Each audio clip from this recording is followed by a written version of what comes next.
Welcome all to the official start of the playoffs here with the Mythical League Risen Esports Edition. We're in the play-ins, folks, which means it's a best of 5 gauntlet here. And we're taking a look at the one big series we wanted to highlight. You can see it down below us. LiT Esports Black taking on Omega Gaming Goobers. And yes, you're getting the sit-down Slayer experience because this is a 5-game series and I can't be asked to stand up on the desk the entire time. So you get the seated Slay Fire experience here, Bonfire, and hopefully this will be a fun series because I actually enjoy the playing format personally. Yeah, I'm glad you brought that up because it is important for those who don't know. It's a best of five for the play-in, so to get in, you really have to run the gauntlet. It's a difficult match, but then once you're in, it's best of three until later on. It's double elimination. So you got a little bit of breathing room once you're in the playoffs, but for this match, it is do or die, and you really have to prove it. No best of three fraudulent wins. No, we just got two good drafts for ourselves. You really have to win 3 games. It's not going to be easy, but it does mean we get to see a lot of these two teams, and that's exciting. I think a lot of people are really excited to see, especially LiT Esports Black show what they have, but also Omega Gaming Goobers. Don't count them out. Interesting team there as well. Yeah, especially for LiT Esports Black, they were in what I would label as a very intriguing group, pretty competitive. I mean, they finished 3-1, Yeah. and they finished second in their group. But they end up in play-ins and they end up in play-ins in here, but the group ahead of them was 3-0. I believe the DZG Olympus kind of just forfeited their last game or something. They never got played, but I guess it wouldn't have mattered because I believe they beat Esports Black earlier. So this is a very intriguing scenario, and it's an even more intriguing scenario because as we get into Good game one job. draft, it's fearless. It's fearless best of 5. So this is where we really get to figure out how good Fearless can look because even a best of 3 format, like the fact that it's not a shared pool of champions kind of makes it still pretty playable like a normal game of League of Legends or a normal series of League of Legends. But now best of 5s, man. If we get to a game 4 or game 5, we're going to see some heinous stuff come out as we are flying through the picks and bans of game number 1. Yeah, and the Yi already being banned out isn't because it's a fearless. It's because specifically Source Walker plays a lot of Yi, and Yi is just one of those champions where if somebody really has good mastery on them and knows their limits, you don't really want to have to go into it. Just a very, very annoying champion to have to go into. So I don't blame him for banning it out. Another champion being banned out that I think makes a lot of sense is that Smolder. I think when champion first came out, people thought, well, what does Smolder even really do? But late game, if you let the Smolder scale, does a lot. So banning out that Smolder along with the two champions to keep an eye on as this Fearless goes on. Senna gonna be that first pick for LiT. Yeah, I mean, the way you describe Smolder, I would kind of describe Senna in a similar vein, especially since we're seeing her a bit more in the just sort of normal AD carry role, like farming Senna is kind of back. It has dissipated a bit with 14.4 patching the double Dornan start, so you don't see like I don't know if Senna Nihilus is going to be as high prio anymore. We'll see as this Senna evolves. But I like this answer from Omega Gaming Goobers. I love the end of that name. I'm going to say as many times as possible. Forest and Karma, if this is a Karma lock-in, are two very strong champions in their respective roles, and Karma is a strong champion in multiple roles right now. So whether it's on hit or lethality Varus, we'll see which one I think's better as this draft evolves. Can never go wrong with Varus, and Karma is just broken damage in the mid lane and broken support in the bottom lane.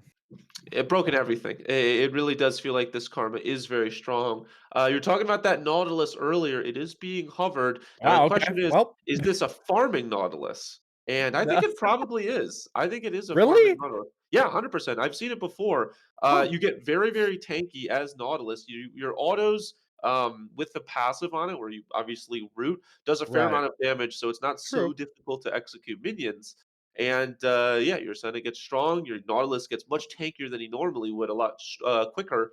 So I would not be surprised. I will say going into a Varus Karma as a farming Nautilus might be difficult because you are just going to get poked out really easily. But Yep. Nautilus does have that inherent tankiness. So keep an eye on that, though. I wouldn't be so surprised as that Braum hover might mean it is that Karma mid. We'll have to see. I mean, I would like the Karma. Well, it's Karma mid. Currently, I think Karma Karma top. mid. Dude, you could just throw this champion anywhere but jungle, and it won't matter. It This is really true. won't. Um, I do think Karma Mid is more overpowered right now than her in the support role because you just she has such a stupid 2 item PowerPoint that you kind of need to be farming to get there in time. You could argue one item PowerPoint with Malignance on this champion, but Yeah. to get there quick enough, you need to farm. So I like throwing in the mid lane. Braum gives you some safety for the all in from a Nautilus. Don't hate the pick too much. I think it works really well with a Varus. A lot of CC in that bottom lane. Yeah, 100%. And so they do not want to have to see a Xin Zhao as well, because Xin Zhao's favorite friend is a lot of CC, just able to get that whole combo off, get the knock up. They are going to ban that out. The Camille ban is very interesting to me. I'm actually curious. Maybe I think it's a Joss target plays ban. it a bunch. Yeah, it might be a target ban because I think normally you don't see a lot of Camille's. Gwen being banned out on OMG's side, which is very interesting. Huh. Because yeah, you normally you'd see Gwen into a Cassante, but gonna ban out that Gwen. I actually don't understand that Gwen ban at all because I'm Nope. realizing there is the Cassante. So yeah, I'm very confused with that ban. But hey, maybe they don't want to see a Gwen mid, I suppose, into a brawn. It could go jungle if they need to Yeah, throw it there. yeah, It very well could be a pick for over 8 here in the yeah, jungle for yeah, LiT yeah, Esports yeah, Black. So we'll that's see. true. Gnar is a great answer to Cassante, I think. You could just bully with that range, and then you have your team fight ability later on in the game. So I like this draft a lot from OMG. Maybe there's a couple better options than a Braum, but if you just want to really reinforce a front line, like Braum's not a bad choice ever. So Yeah. yeah, and you still have R5 counter. So They look, they've shown what they want to do. They want to go front to back. They've got the Gnar, they've got the Braum, and then Karma Virus just sits behind them and pokes and does tons of damage. So they've really telegraphed their game plan. On the other side, it's LiT. They do have the front line of a Nautilus Cassante, and the Senna is good backline. Aurelion Sol is a little bit less of a backline. Obviously you do have to stand still the flamethrower breath, but you have some movability. You can kind of get in strange places. It's a little bit less telegraphed what they want to do. And with both junglers still being yet to be picked, this is interesting. I love a Lee Sin pick here. I think this is a fantastic opportunity for a Lee Sin, and I hope they slam. I think Yes. as much as I enjoy OMG's draft, I'm now seeing the problem, which is you're banking really hard on Gnar getting a combo off in fights. Because Aurelion Sol and Senna can just stand so far back. Now you have good peel at the Lee Sin. I don't hate using your kicks defensively in this composition. Cassante can brunt a lot. Nautilus is obviously very good at brunting. Shielding, protecting his teammates. Udyr, once again, you're running the same problem. Udyr, I don't think he can just run through this front line from LiT Esports. So I don't. This is a dream Senna Aurelion Soul game in my mind. Like, yes, the lane might get rough for Soul early on against Karma. Yes, Varus Braum do have engaged tools, but when you're on to get on top of a Senna, but like if this isn't some sort of early snowball, you can stop me if you think I'm wrong, Bonfire. I don't think No. Aurelion Soul and Senna are getting touched. No, I don't think you're wrong. I think you're 100% right on the money. If they're getting gnarled, it's probably because LiT Esports did something wrong. If Senna and Aurelion Sol are getting gnarled, either Joss did something incredible that we should be highlighting and got into an unbelievable position and got a great flash ult off, Right. or J Radius and Leth horrendously mispositioned because it's not easy to get a great Gnar ultimate when there's not a lot of setup. And the only other setup that I can see that's really easy to land is a Verisalt, which only hits one person unless they all stand nearby. So I'm glad you brought that up. Senna and Aurelion Sol really feels like this is going to be a really great game for them. The question is, can they burn through a Braum, a Gnar, and Udyr before their front line dies? It's just a front line off, right? It's a front line off, Yep. and there is more tankiness on OMG's side, but LiT has the Lee Sin, which is kind of the X factor, getting a kick, getting behind enemy lines, getting some damage off on a Varus Karma. That's kind of I think the big X factor in my eyes in these big team fights. All I'll say right now is this better not be a lethality Varus. This is Yeah, an unplayable lethality Varus game, in my yeah, opinion. You you're not gonna like Asol's gonna be decently tanky, and Senna's gonna, Yeah, sure. If you hit a piercing arrow on the Senna alone, like you're not gonna ever find that angle. It's just not an angle. So you got to go on hit and just pray, like you're mentioning, that the slow, grueling fights you can ramp up to. I'm firing, at 3 attack speed with lethal tempo and rage blade, right? So Right, right. I guess the lovely part about being here at Risen and with Caddy means that we will get to Yeah. cross my fingers. Hopefully, see rune choices, which usually gives away the idea of which way this forest is going to go. We are into Right. that champion draft. I think Uh, it'll probably be on hit I Varus. I also feel think like on hit's better because of the terminus buffs. Like, there's better yeah, yeah. items for on hit AD carries right now. I feel like we see it more often nowadays, especially with the current state of Verse. I do want to. I feel like we always, whenever a big draft comes down, the number one thing that people, casters always want to talk about is the big, amazing team fights at the 45-minute mark. But to get there, these teams have to be fairly even. Will they be Yep. even? Is the big question. And I think that you have to look at pushing lanes. You have to look at jungle prio. It is going to be a tough game for the Aurelion Soul for a while because Karma can just shove lanes really easily, has great poke. If Aurelion Soul ever wants to fly in and do the drive by with the flamethrower, is just going to get rooted. There's shielding. I mean, Karma. There's the reason why Karma mid is so strong. It's a whole lot of everything: damage, it's CC, and it's shielding. It's like Hui, but less difficult. Yeah. And somehow more damage. So I do think that it's going to be a hard game for J Radius until later. So getting this Aurelion Soul in a good position kind of feels like priority number one. But the other lanes should be okay. I think that Senna Nautilus should be okay. I think there shouldn't be a lot of issues with that. And then I think that No. I do think that really I think that they, especially now No, that the no, I'm Karma's agreeing on with the you. bot Like, lane. no, there Oh won't yeah, be a yeah, lot yeah. of issues. Yeah, Okay, sorry, I was sorry. about to say. Silly English language. Yeah, you're good. And then in the top side, I know you brought up that it's not going to be fun for the Cassante, but Cassante and Tanar, you build tabbies, and you don't get Yeah. poked out of lane. I mean, it's a Gnar. Like you're gonna take Yeah. some damage, but you're not gonna get 0 to 100 by a Gnar. Like you'll be okay. You won't die, but Yeah, if this plays out how, once again, I'm saying this, like the players yeah, yeah, yeah. we're predicting in like ideal lane scenarios here. So this could Right. all go out the window once we get on the rift. But in my mind, Gnar, as we do get these rune choices coming through, we should come out of this lane with a sizable CS gold lead, but not a kill lead. Yeah, I think Um, that's fair. Like maybe a 20 which CS lead and maybe two plates. I think especially that's with Fleet, which gives you bonus sustain, bonus move speed to get away from this Cassante. That is a very lane pick. I feel like for a rune choice. Yeah, to go back really quickly to your point before we go on with these runes. I think OMG they have to have a sizable enough gold lead from their solo lanes that they can carry into those fights to really have a chance to compete here. Because Karma and Nar should come out of these lanes ahead, yeah. barring jungle pressure. Well, and they'll have push as well. Yeah, Barring that yeah. jungle pressure, they'll have pushing lanes. So keep an eye on these grubs. Keep an eye on the first Rift Herald. Top side should be in favor of this OMG squad. Ooh. So we'll have Damage to Udyr. see. Yeah, that is a damage Udyr. I haven't seen a damage Udyr in a while. I gotta say, I feel like tank Udyr is kind of the just accepted reality. But damage Udyr, if you ignore it, it will one shot you. So something we haven't really even touched on the Udyr that much at all. I mean, he's just kind of going to be a nuisance in the front line. Yeah. I mean, he can get out and gank alongside of Lee Sin, kind of. Right. I would expect this to be a power farming Udyr. I mean, he can clear quicker than Lee Sin. I'm Right. pretty certain. Um, but yeah, I once again struggle to see how this has a ton of effect versus because I think he can just get burned by Senna or Asol that he can't get to. So Yeah.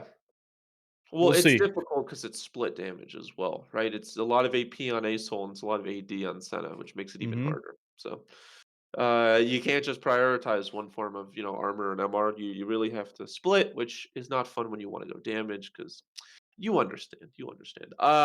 We haven't even talked a lot about this Lee Sin either. But I do think that these kicks are going to be massive. Getting a kickoff on a Varus or a Karma could be game defining. So keep an eye on that as well as Comet Wars. yeah, both mid laners going comment. Almost literally the same runes. Well, I guess not really. There's some differences. I was gonna say they Um, have different secondary trees. yeah, I was gonna say, never mind. Uh, uh, getting the free boots up against the Karma is interesting. All right, yeah, thank you. So it's lethal. It's not. Jeez. You know what always confused me, Bonfire, is that like lethality Varus, but then when you're not lethality Varus, you take lethal tempo. So I always like say like they Yeah. start the same, but they're opposite, right? So I'm like, Right, right. oh, it's lethal tempo, and then I start saying lethal. I'm like, I don't mean to say lethality, and then I get confused. It's lethal tempo Varus, which means it's on hit Varus, which is Yep. at least a good sign for MG in my mind. Yeah. I actually it might be a farming Senna, by the way. I'm no longer as confident that it's a farming Nautilus. Because they didn't go Demo. And Demo I feel like is what you want to go as farming Nautilus. You know, like obviously I know the least about support and like support champions, but I actually was gonna back your idea there because Nautilus has had success in solo lanes for the very reason that you were stating that he can actually farm. So, I'm just uh, I would expect a demo. If you're gonna go farming Nautilus, demo helps a lot with being able to clear yeah, waves faster than -5 speed, especially because you're in that tree already with the glacial. But the fact that they're not going demo and they're not going like grass potentially, I don't know. I think it might be farming Senna, which I'm much less high on because I think it's a lot harder to get souls as farming Senna. But we'll have to see. you We'll have to also see. you also put yourself in like way riskier spots in lane. I don't Yeah, think a lot of people realize that is like when you're playing support center, you don't have to worry about catching caster minions or whatever. Like you could just sit back so far and never get in trouble. But when you're farming, you do kind of put yourself in on not fun positions occasionally. And Senna is just like negative 100 HP out of the fountain. So true. sure. Uh, Well, this has been a fun little dialogue. I feel yeah. like it's more relaxed that we're both sitting down now. Maybe I'm I a little more agree. relaxed sitting I down. should stand Well, that would throw off the vibe. Anyways, to get hopefully a little more hype vibe going on as this series kicks off, we are ready to go on to Summoner's Rift here. So without further ado, we say adios and we say hello to Gordo and Gofrino. Guys, taking over game number 1. Thank you very much, Slayer, as we are on to the Rift for game number 1. LiT Esports Black taking on Omega Gaming Goobers in a BO5. I'm Gordo. I am joined on the cast today by Gopherino. We're already screen freezing it up a little bit, but we will be getting the game underway pretty shortly, I hope. Yeah, we do have a bit of a 5-gamer stack actually coming out from the Omega Gaming Goobers in this bot side, looking to maybe pick someone off in this bot There we lane go. brush. Could be also pathing towards the tri-brush here. Viscaria as the Braum view lane that we just played. He got some follow-up. That should be an easy flash or kill potentially. We'll Yeah, see if left they're able to is... get in bush. Yeah, left just kind of hanging out in this bush. Gonna get spotted, get it back on away. We do note the support item coming through for the Nautilus, which does tell us this is probably going to be farming Senna. Gotten a little bit more popular lately. I'm not too crazy about it, to be honest. I feel like a lot of the power of the Senna is the ability to just go for those souls and let your support get a little bit of extra farm, but that's not going to be the path here. They decide they want a little bit more damage out of their Senna, even if it's at the cost of some of those souls. Overrate didn't buy a jungle item. Ooh, we got a little, was it CB Lol at Worlds who did this by accident? There we go. He found out. He's coming back. Ooh.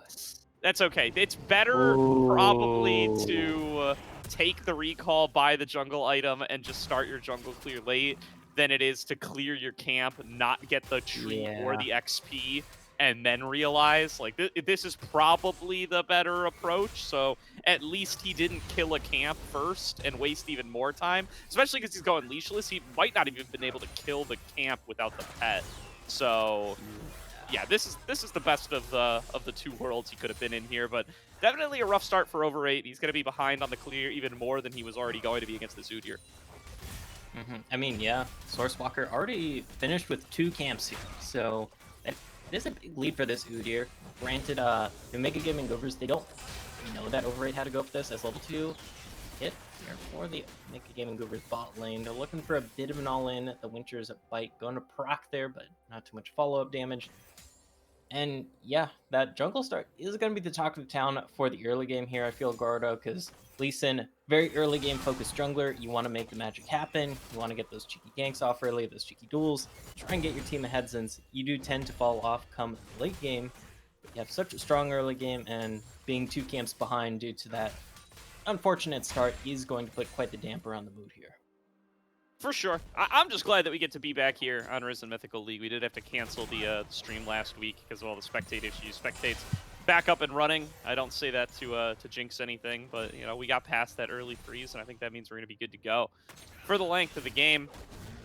And I think we're starting back. We're coming back. I think this is the first Fearless BO5 in North America. I'm just saying, at least like in official matches. 'Cause, you know, Aegis hasn't gotten to their BO5s. NACL hasn't gotten to their BO5s. I think we're the first ones to break that new ground. So definitely going to be exciting if this series starts to go a little bit longer. Definitely means that I hope that these games stay close. So far, over 8, at least gotten 4 camps cleared since having picked up that jungle item, making their way right over to the Scuttle Crab. Like to see that adaptation again. A little bit behind on the clear, but that means we skip the red buff. We make sure that we can still avoid getting double scuttled, and that should work out just fine for him. Yeah, although Midnight did place a good word by the Raptors there, did spot out Overrate when they were going for that, so they know this Lee Sin is in the bot side of the jungle. Probably going to figure that bot lane scuttle is cleared out as well. Yeah, all things considered, still 2 camps down because of that, but, you know, could be worse. You could have been jungling without a jungle item. And yeah. Yeah. Looking like things are going to calm down for the time being. Not going to be too much action. Really, you got to wonder if Omega Gaming even realized that they had the opportunity to kind of play around that Lee Sin being behind. Didn't really show himself on anything. They probably haven't seen him since that first clear, and now going to be good to go. Oh, just get a full clear into recall angle. Source Walker already going to get started on that second clear. And pretty calm laning phase all around. Leth and Poro have not been punished for that early game. Viscaria going to look to make that a little bit of a turnaround, though. Poro going to get stunned up, misses the Spider-Man out, and Source Walker is charging in, getting the slow off of the Phoenix stance. Poro's going to have to flash to safety. Able to get that flash out on the bot side. Good on them. Sadly for Poro, not able to land that dredge line onto the wall there. That should get a nice back here for Ketu and Viscaria here. You'll have Cryo in the lane. They can't really push up because you have a jungler there.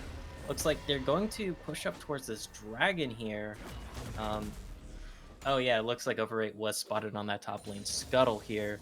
So they'll be able to pick up this early Chemtech. Dragon will be trading the Grubbies for this, but Dragon will help him in the scaling department here. Yep, they will just make that early trade of objectives. Again, that's going to come up to whether or not LiT actually managed to get some waves crashed in and try to get themselves some early plates off of these. First Hextech Drake, always a good treat to get in your pocket. We'll go on over to Omega to kick things off. First recall coming on back Midnight, picking up those CDR boots, just looking to contest Aurelion Sol on this push as much as they can, who's just continuing to farm on up. Some pretty straightforward lane matchup so far. A slight lead being built out by Leth in the bottom lane. Probably the most notable thing to call out there, but that's getting largely equalized by Source Walker. Overrate finds their way onto Joss. Joss is about to transform. Needs to get like one more auto to do it. There's going to be the wall up, the stun up. Pulled underneath the turret by the Gnar. One more shot would do it, but Yikes get outside of range, and there's Overrate to finish it off with the Tempest. First blood going over to Yikes. Joss almost had that there. Had the Gnar back into the turret, but was not able to get the last bit of the kill there. Yikes, with a lot of mobility in that all-out form, and of course having Overrate on the side there with the Flash Tempest. Able to secure that one on in. First blood in the top side going to Yikes as well. Desante is a champion that can definitely make good use of a lead. George Line lands in the bot side here. This should just be a heavy trade. Not expecting any kills coming through. Trying to avoid those where they can. J Radius going to be the target here. Has to throw down the Sky's Descent. That's going to get immune by Source Walker. Flash out. That's a success right there for the mid laner, going to be able to, for the jungler rather, to be able to get the flash out of that mid laner. Well done by Omega, getting themselves a little bit of something back, even though they gave up that first blood, with the gold lead going to favor LiT. And Joss now going to get a full trade onto them again. They will get the transform off, but they don't have access to the Gnar this time. And Yikes gonna get a nice couple of trades in there with the Intofo strikes. Yeah, Intofo strikes and Machine. Gonna be putting in some good work here. Plus also you got the tap eyes against Gnar. One of the best ways to deal with Gnar in lane is you just build the tap eyes. And you take so much less damage from the harass there. Absolutely. do think most Nars are going Trinity Force these days, so eventually Just will catch back up in damage and probably be a little bit more threatening in that side lane. But yeah, for the time being, Yikes, pretty comfortable with where they're at with that first blood gold. They got a whole sheen pretty much on what Joust is bringing to the table, and that will do quite a bit to offset that melee range discrepancy. And Cassante already pretty well adept at being able to survive those sorts of matchups. This guy's being played in mid lane for quite a bit of the last season, and still gets picked in mid lane occasionally in matchups where people feel comfortable. Viscaria, though, jumping forward with the stand behind me once again. Poro getting slowed down. This time going to Spider-Man his way out, getting stunned afterwards, though, and Kitu going to be able to close out the kill. Now Jost finding an engage angle on the top side. Not going to want to go too much further into that Cassante. Got to beware the all-out, but very close to going down on both sides there. That's going to equalize the kill count for LiT. Overate hovering in this bot lane here. Could try and look for something. The Chains of Corruption is up, though, as well as the Glacial Fissure. Does land the Resonating Strike. Ooh, getting slowed up there. Hasn't quite been able to find that Dragon's Rage, and that might mean Kitu's going to get out, trying to kick Viscaria into him. Ooh. Doesn't quite have the distance, and yeah, Overate can't complete the combo. Doesn't get ulti off in time, so Kitu's going to be able to flash out to safety. And that Varus will be getting to stay 1-0. Of course, he's going to force the recall out from this Varus, so K2 going to have to go back. Not going to have Sums either. All out coming out in the top lane. This should be a kill. One more. Yep. There goes. Yikes, going to be able to pick that one up and is going to be able to claim it the second kill of the game. And now Cassante's 2-0. Nars 0-2. Not going to be able to TP back to lane, so this is probably going to give him at least a turret plate, if not two, especially with the help of those grubbies. And this is starting to become a big problem here in the top side for Omega. They give themselves up another kill. Yeah, that's the thing about Cassante. Like, he's so sticky. Even without the ghost, you just go all out. Your Nitro strikes are in such a low cooldown. You're able to dip, dash, and dive. It's like, cool, I can't run away. And it gets even worse once the Iceborne Gauntlet is complete. That looks like that's going to be the first item here. Grub's going to be grabbed, though, by the Omega Gaming Goobers, making sure that LiT won't be able to pick up the 5 or 6 stack of those.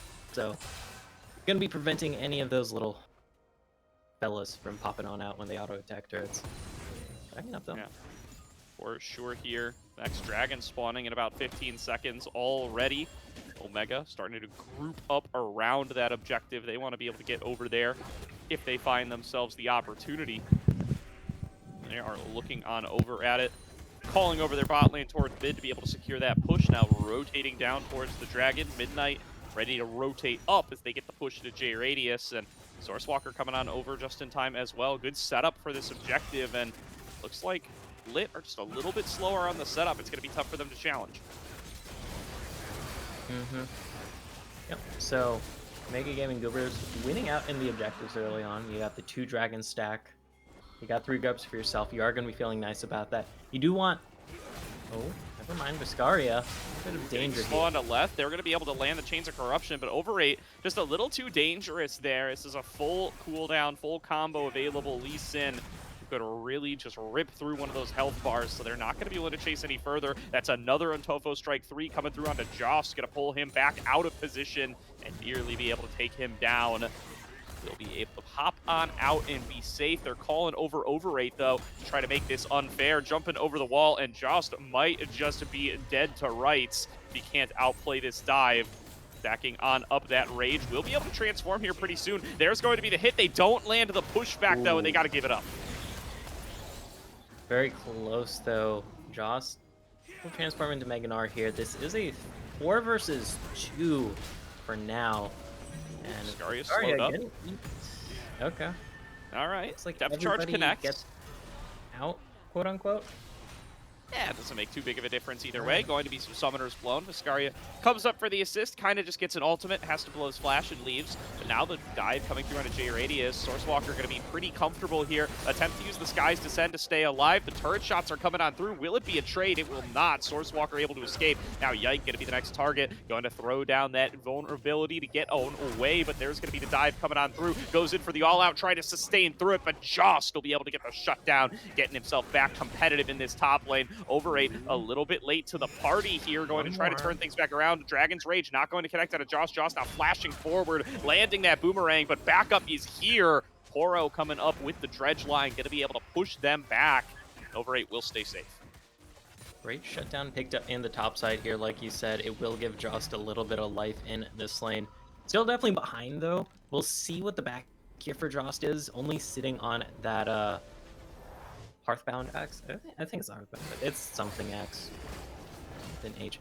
Either way, though, you're facing a Hearthbound good X. Ice both Tab Eyes here on Yikes. So good luck getting through that. Yeah, you're still just on Triforce components here, so you're still going to be struggling in this matchup, but it does help narrow the gap here. Absolutely does here. So Overrate going to return to their clear, going to have lost a fair bit of that massive lead they had in the top lane. It's going to get the net gold lead back over into the favor of Omega. Not by too much, though. Still plenty of room to play on both sides. Malignant's now completed for Midnight. Rylai's coming through for J Radius, so both mid laners on a solid power spike. Checking on Stardust stacks when we get a chance, but been a pretty calm laning phase other than that one death, and that tends to feel pretty good if you're the Aurelion Soul, letting you just scale on up and become the big force that you're going to be later on in the game. But those Dragon Soul stacks have been going over towards Omega most of the game so far. You got to believe that Dragon number 3 might be a spot where Overrate and Co. have got to make a stand and try to stop this from getting into a Soul game. Yeah, you definitely don't want that going over here, because the Omega Gaming Goobers, they want to get all the free scaling they can, and Dragons are great for that. You're able to pick up the Soul, and that kind of helps you compete much more with these scaling or compositions that outscale you. And yeah, it would be a good start. Still got a minute and a half-ish though until that, and you can see there's already been some setup placed down, especially by the Mega Gaming Goobers. But we're all out here on the top side. No all out. Overrate arrives again. Could go for a big flash kick here. Knows that the Mega is down. Not going to go for it this time though. The hop out to safety just makes things a little bit too dangerous. Recall interrupted for Left. Does Left even realize this has happened? There we go. Going to throw out that last embrace, get a little bit of trade back, and realize, all right, we got to hang out for a little bit of extra time. These timers getting tight, though. Dragon going to be up in about a minute, and LiT definitely want to be there in time. They're calling over Overrate to make a little play here, but Viscaria still pretty tanky. Yep. Let's see how they do here. Hold on there. Calling on over 3 members down, trying to take control of the jungle early are Omega. They're going to find Overrate. They're going to push him out. Now they get their setup. They've got their pick of the litter for how they want to play this dragon fight. J Radius teleporting on over to make sure they're going to be there in time. But the control belongs to LiT. Let's see how they set this up. Go Frino.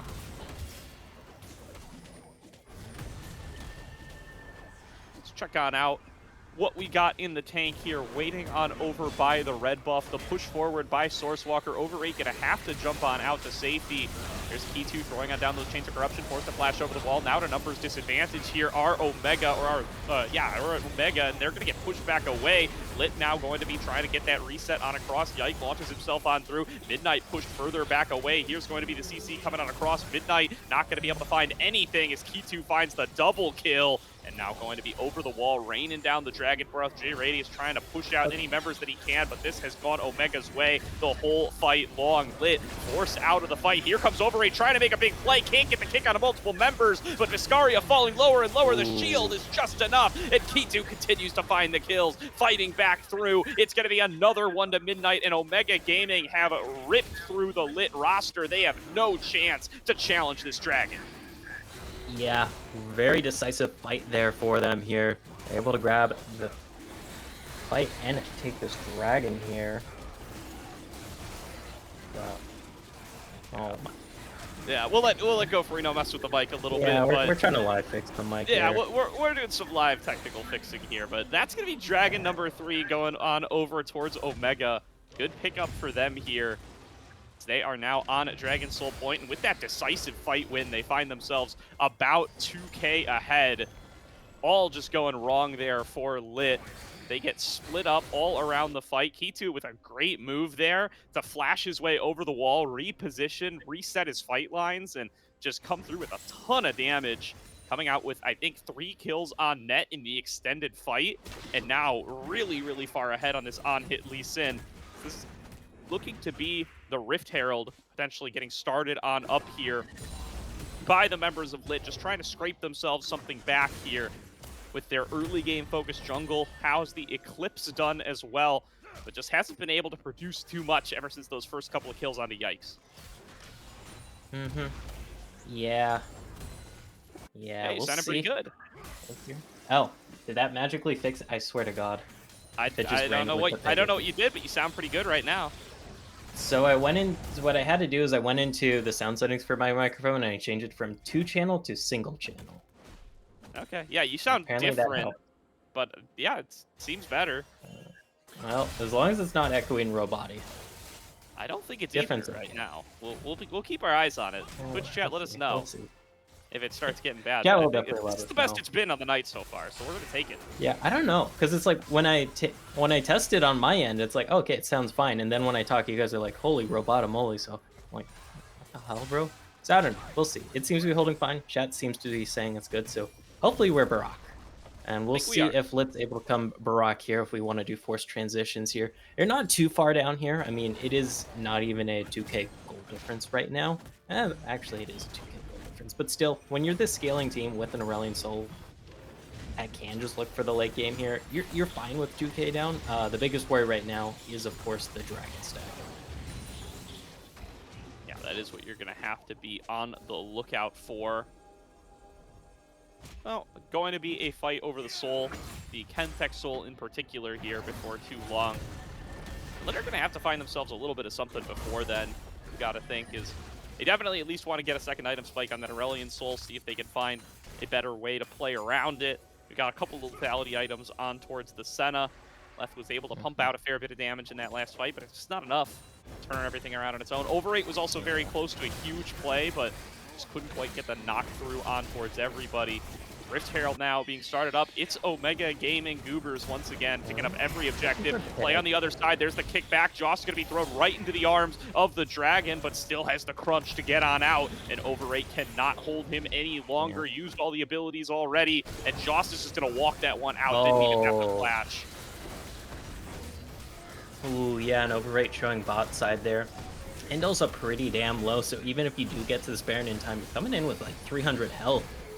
Of course, this season they did make these super early Barons much harder to take, but when Juggler's on the opposite side of the map, you have this Blade of the Rune King on your 4-0-1 Bears. Yeah, you're gonna grab that pretty easily, and all you get in return is... I don't even get Sum's bot, it's just that one turn in the mid lane here. You're gonna have to do the same song and dance here around Dragon in 1.5 minutes time, so... LiT, they really need the scaling to start coming in quick here, Gordo. Yeah, I mean, they're going to have the Baron buff on Omega, too, where it's time to set up for these Dragons. So it's going to get really, really difficult to actually even be able to contest on these waves. Rift Herald being thrown down as well. You're going to get this mid lane wave rammed pretty deep down your throat here, and it's going to be very, very rough for LiT going forward as they try to find their way to even contest this Dragon. Just look at that damage coming on across there. Great Karma combo with the Malignance and that Horizon focus. 2 towers fall. Rift Herald's still coming in. He's looking for one more. He's got 30 HP though. Swordswalker is going to have to back off. Yeah. One small issue though. Dragon's up in 40 here, and you're going to be going into your jungle blind. So have fun with that one here if you're the side of LiT. Ooh. Yeah, with these low health bars, they have to back, but yeah, you have to Radius making the push happen on the bottom side. He's got to make sure he can fly his way out here, though. K2's arriving as well. There's the Chains of Corruption. They connect. K2 with an excellent shot will get the kill on the mid laner before the Dragon fight kicks off. Now Overrate just trying to fend them off on the other side, but I don't think they're going to be able to get any picks back. Joss going to take that Baron recall. Gonna have the teleport available to be able to get back to the fight, and this could be Dragon Soul for Omega Gaming unless LiT can put together a miracle.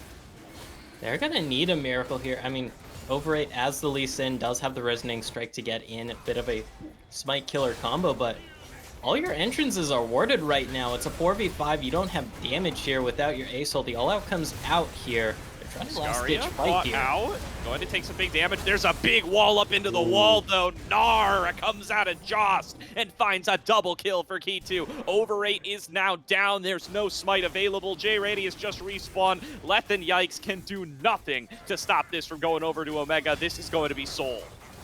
Yeah, unless a miracle comes through, and they're not even aiming for the miracle right now, Gordo.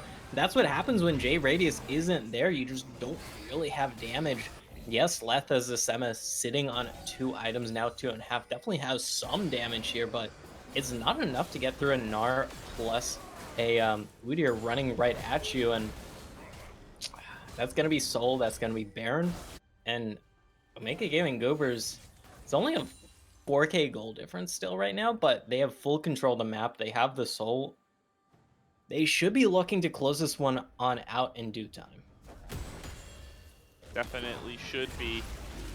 They are just not able to find much of anything this game. I mean, LiT bet a lot on the ability to make pressure happen early, and it's not working out. Although here's a big play onto K2. He's got no chance. That's going to be shut down gold going over to J-Radius, and this is their best chance scaling into the later game, although he's real far up. Going to get Nard back into the team. Full combo out of Jost. Going to give the kill over to Sourcewalker, and now they're forced to stay in the fight. They can't get out in time. LiT is getting chased with an Udyr right on top of him. Will be able to get back out into the minion wave, but Sourcewalker is still chasing him down. Going to have access to that bear stance here before too long, or the ram stance as it's known in 2024. Sourcewalker goes on a killing spree. 2 members down for LiT, and Omega Gaming are knocking on the base doors. Oh, yeah. 2 minutes till Baron is the silver lining at least. So you don't have to give up that. And Dragon did just die, but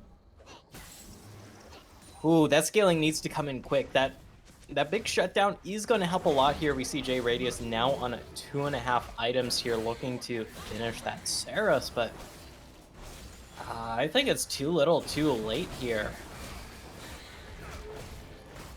It's feeling pretty late. I'm not gonna lie. I mean, they gotta get a lot of items completed. J-Radius is very close to having the Seraph's Embrace. I think that's the member you got to be on the lookout for. Yikes can do a good job of building some space for this A-Soul. You got to make picks out of the Varus like you did last time. Sourcewalker is the big problem, though. You can't work through this guy in any timely manner. Yeah, granted, Sourcewalker does have no magic resist here, so J-Radius will be able to shred on through. This is an A-Soul. I don't know what the Stardust stack is. Yeah, stack count is at Can we get a right chat? now. Can we get a check, Prod? Click on that Aurelion Soul. Prod checks in the chat. Maybe not. 201. Oh, there we go. 201. I think that's a little low. And then 80 stacks on the Senna. That's fine for farming Yeah, for Senna. farming No, Senna, that's fine. Yeah, no critique to LiT. You're supposed to have about half as many stacks on the farming Senna. That's how the math usually works out. Yeah, And yeah, they're doing just fine on that. I think they've been stacking off of Iscaria a lot of the laning phase as well. But yeah, I mean, those Aurelion Soul stacks, there aren't really the firm breakpoints, right? It's not like a Smolder where you need to hit specific stack thresholds to get certain benefits. It's more just about the big one. Oh, coming through from Sourcewalker here. Yeah, got lots of damage. They're fighting them in this Choke tight little point. corridor. This should be pretty good for the Aurelion Soul. Sky's Descent was great, but the damage, it's just not coming out in time. He's been breathing on Sourcewalker the entire time, and Sourcewalker just shrugs it off. Now it's Jost's turn to frontline, getting onto the carries. Left gonna melt down fast as a double kill comes through for Jost. J-Radius gotta hide out underneath the topside turret. Omega Gaming, they take the fight 3-0, even in the most unfavorable of situations. Midnight maybe playing with fire a little bit, gonna have to flash out, but rejoins the rest of the team. This is gonna be an easy Baron. Easy Baron here, and we saw J-Radius on the A-Soul just free-firing. This should be overrate. I mean, that's just desperate. You gotta try to make something happen, but he's down. He's out of there. I mean, J-Radius was free-firing for so long, but the front line is just so tanky, especially with this Chemtech Soul. You don't have the burst to get through that last bit of health bar right now, and with J-Radius being your only real source of damage here, to cut through that last bit of health bar, it's really, really looking dire. We even see Sourcewalker grab the Mage Eyes here. I mean, they haven't died yet this game, so that would be maximum value. And I mean, Magi Eyes, I actually kind of like it on Udyr. You're at the 10 stacks. You got all your Darksteel stacks. So you have the movement speed boost. I mean, And it's can't like, get mad at that. It's the stat that Udyr wants. yeah, like this is gonna kill you aside from J Radius, but you have the Chemtech Soul, you have I mean, even the... J Radius isn't going to kill you. We watched in that last fight. He free fired on him the entire fight. Didn't matter. Yeah, especially since now you have some magic resist here. Let's see. Because the scaling can still come through for LiT. They really, really need to stall this one out. That's going to be really tough, though, with how far down they are in terms of gold and on the map, because you have Elder Dragons spawning in 45, you're still dealing with this Baron Siege, and your only wave clear is going to be J Radius, because, let's be honest, you don't really have wave clear on the rest of your team. So... Yep. You have like such a huge hole to dig yourself out of right now, and Champion Select, the analysts, and even us were thinking like, how did they get on top of this ace hole? And it's like, well, if you're able to just tank everything, you can get on top of this ace hole here. We have been seeing that in a lot of the previous fights, and if you don't get on top of the ace hole, you're practically unkillable. It's Elder time now. Go for Reno, 10 seconds to go. Let's see what LiT can manufacture here. They've been fishing around a little aggressively on this base defense. Poro, we saw going for some dredge lines. Left stepping up as well, trying to look for what poke damage they can find. Here's the teleport in. I guess this is where they want to make their stand. They do not want to have to play up against the Elder Dragon. They see the TP from Joss. This is a big opportunity. Just throwing down the full combo. Oh my god, it just doesn't do anything. He's just going to flash on in, looking for the big Nard. J Radius has to flash out. You use that objective so early on. The Sky's that is some damage. Good damage, but K2 is going to be the first one down. Can the rest of the fight play out front to back the way Omega Gaming wants? They're melted down a little bit too quickly. Here comes Source Walker getting on top of left, but J Radius is popping off, finding the breath angles. A big shot from Midnight. Gonna take Leth off the map and gonna force J Radius out of the fight. That's gonna keep things as even as they could possibly be as a 3-for-3. This is a 3-item Aurelion Soul, 3-for-3 when you're behind. You love that, and you do get some shutdowns here. However, the Dragon's still being started. We see the teleport coming out from J Radius looking to contest this. The health bars, they're still fine. Midnight does have to worry a little bit. J Radius, you are nuts, man. He just TP'd behind trying to make the play happen, and he's going to give up his life for it. LiT now lose their damage dealer. They are fully reliant on somehow stopping this Dragon Soul from going down, or the Elder Dragon, rather. Sourcewalker's just sitting here. He's got the smite. Cassandra can't stop him. Just can't do the damage. Elder Dragon is down, and now Yikes is up too far. He's got a damage dealer in front of him. Look at that Elder Burn and how quickly it works through his health bar. Midnight's on a rampage. Oh, and it's on all 5 members here, too, for the Omega Gaming Goobers. So right as LiT. I mean, that was a good comeback fight. You had everybody in that tight choke point. J Radius with 3 items here, with the Leandries cutting through health bars, but J Radius just too early to that dragon contest there and just walks up and eats the full combo. This has to be game here. You can't really be standing up to this right now. Maybe they're not able to end it on this way, but I'm kind of leaning towards they can. Actually, J Radius is back up, so that should be enough stalling power in terms of wave clear, but still, your base has been broken open. You're still down a soul. And you have to deal with this Elder Dragon. Like, how are you going to contest the map right now? Yeah, the lack of Meganar, I think the only thing that really stops them from just ending it all right there.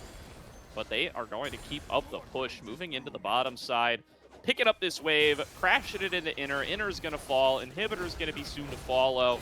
They've got 2 very strong carries here. They took a rough fight last time and still managed to make it even. And now with the Meganar transform, they've just got to back away on the side of LiT. They're going to have to get this up. Yeah, I mean, they still got Elder, so it's like, you literally can't contest. Because, I mean, their team's been struggling with the team fights even without Elder. Yeah. Yep, thank Mr. Chemtech Soul. Some nice little matching scorelines for Sourcewalker and Midnight here. As do want to give Sourcewalker credit, by the way, didn't give up the Magi stacks in that last fight, even when things got a little dicey, and now at 22 of them, this is a high damage Udyr. Yeah. Yeah, that's gonna be spooky. I mean, it's not like there's too much you have to shred through in terms of frontline right now. It's really just Yikes. This is a 0-4-6 Lee Sin with Eclipse and Sundered Divine? I don't know, it's Divine Sundered something. Sky. Sundered Sky, yeah. It's not Divine Sunder, since they removed that, but it's kind of similar, so they gave it a similar name. A little confusing, I guess, but yeah. That Lee Sin is going to go in and instantly die after kicking. Yeah, I mean, the options available for your Lee Sin engage potential is pretty limited at this stage of things. You got your third Yeah. item done on Aesol, you got your third item done on the Senna, but that's just not very much compared to the You don't have four the big one.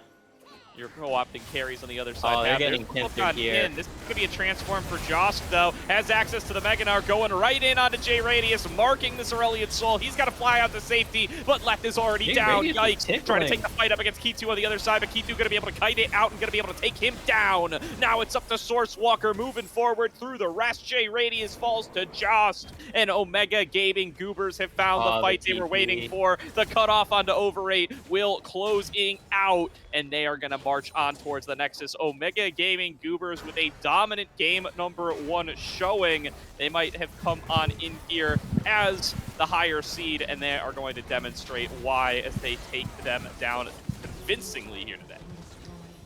Whew. Yeah, and that was pretty damn convincing. They just ran the map. They got all the objectives here, more or less, Gordo, and LiT's lack of damage started to really bite them in the ass later in the game because they weren't able to get like a bit of early stabilization, and post mid game it just started snowballing all OMG's way. Yeah, definitely. I mean, LiT were the ones who came in here feeling pretty good after a 3-1 regular season, but a great showing here out of Omega Gaming Goobers, Sean. Group A looking pretty strong, at least based on what they were able to put together here. I was really impressed with their setups in the early game. They took really great control around those dragons. They won some critical fights, and it was pretty easy for them to close out from there. Some really good meat and potatoes League of Legends that we got to see in that game number 1 with a pretty strong meta composition that they're now going to lose access to because of Fearless. Yeah, yeah. Fearless definitely gonna throw a lot of wrenches in people's plans here going later in the drafts. Especially that Karma here for Midnight in the mid lane. That put in definitely a lot of work in the later stages of the game.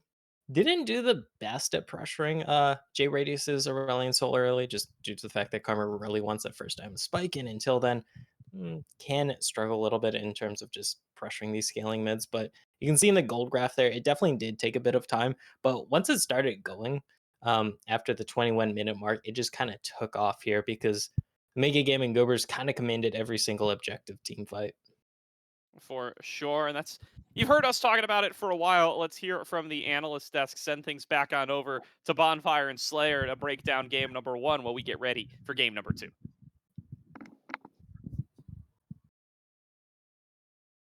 Thank you, casters. Thank you, casters. Welcome back to the analyst desk, where we play a fun game called "How Quickly Can Bonfire Lose His Mind Watching Team Fights?" I mean, that's kind of the sentiment I feel like we're sharing from our what do I want to label this? Rusty game 1.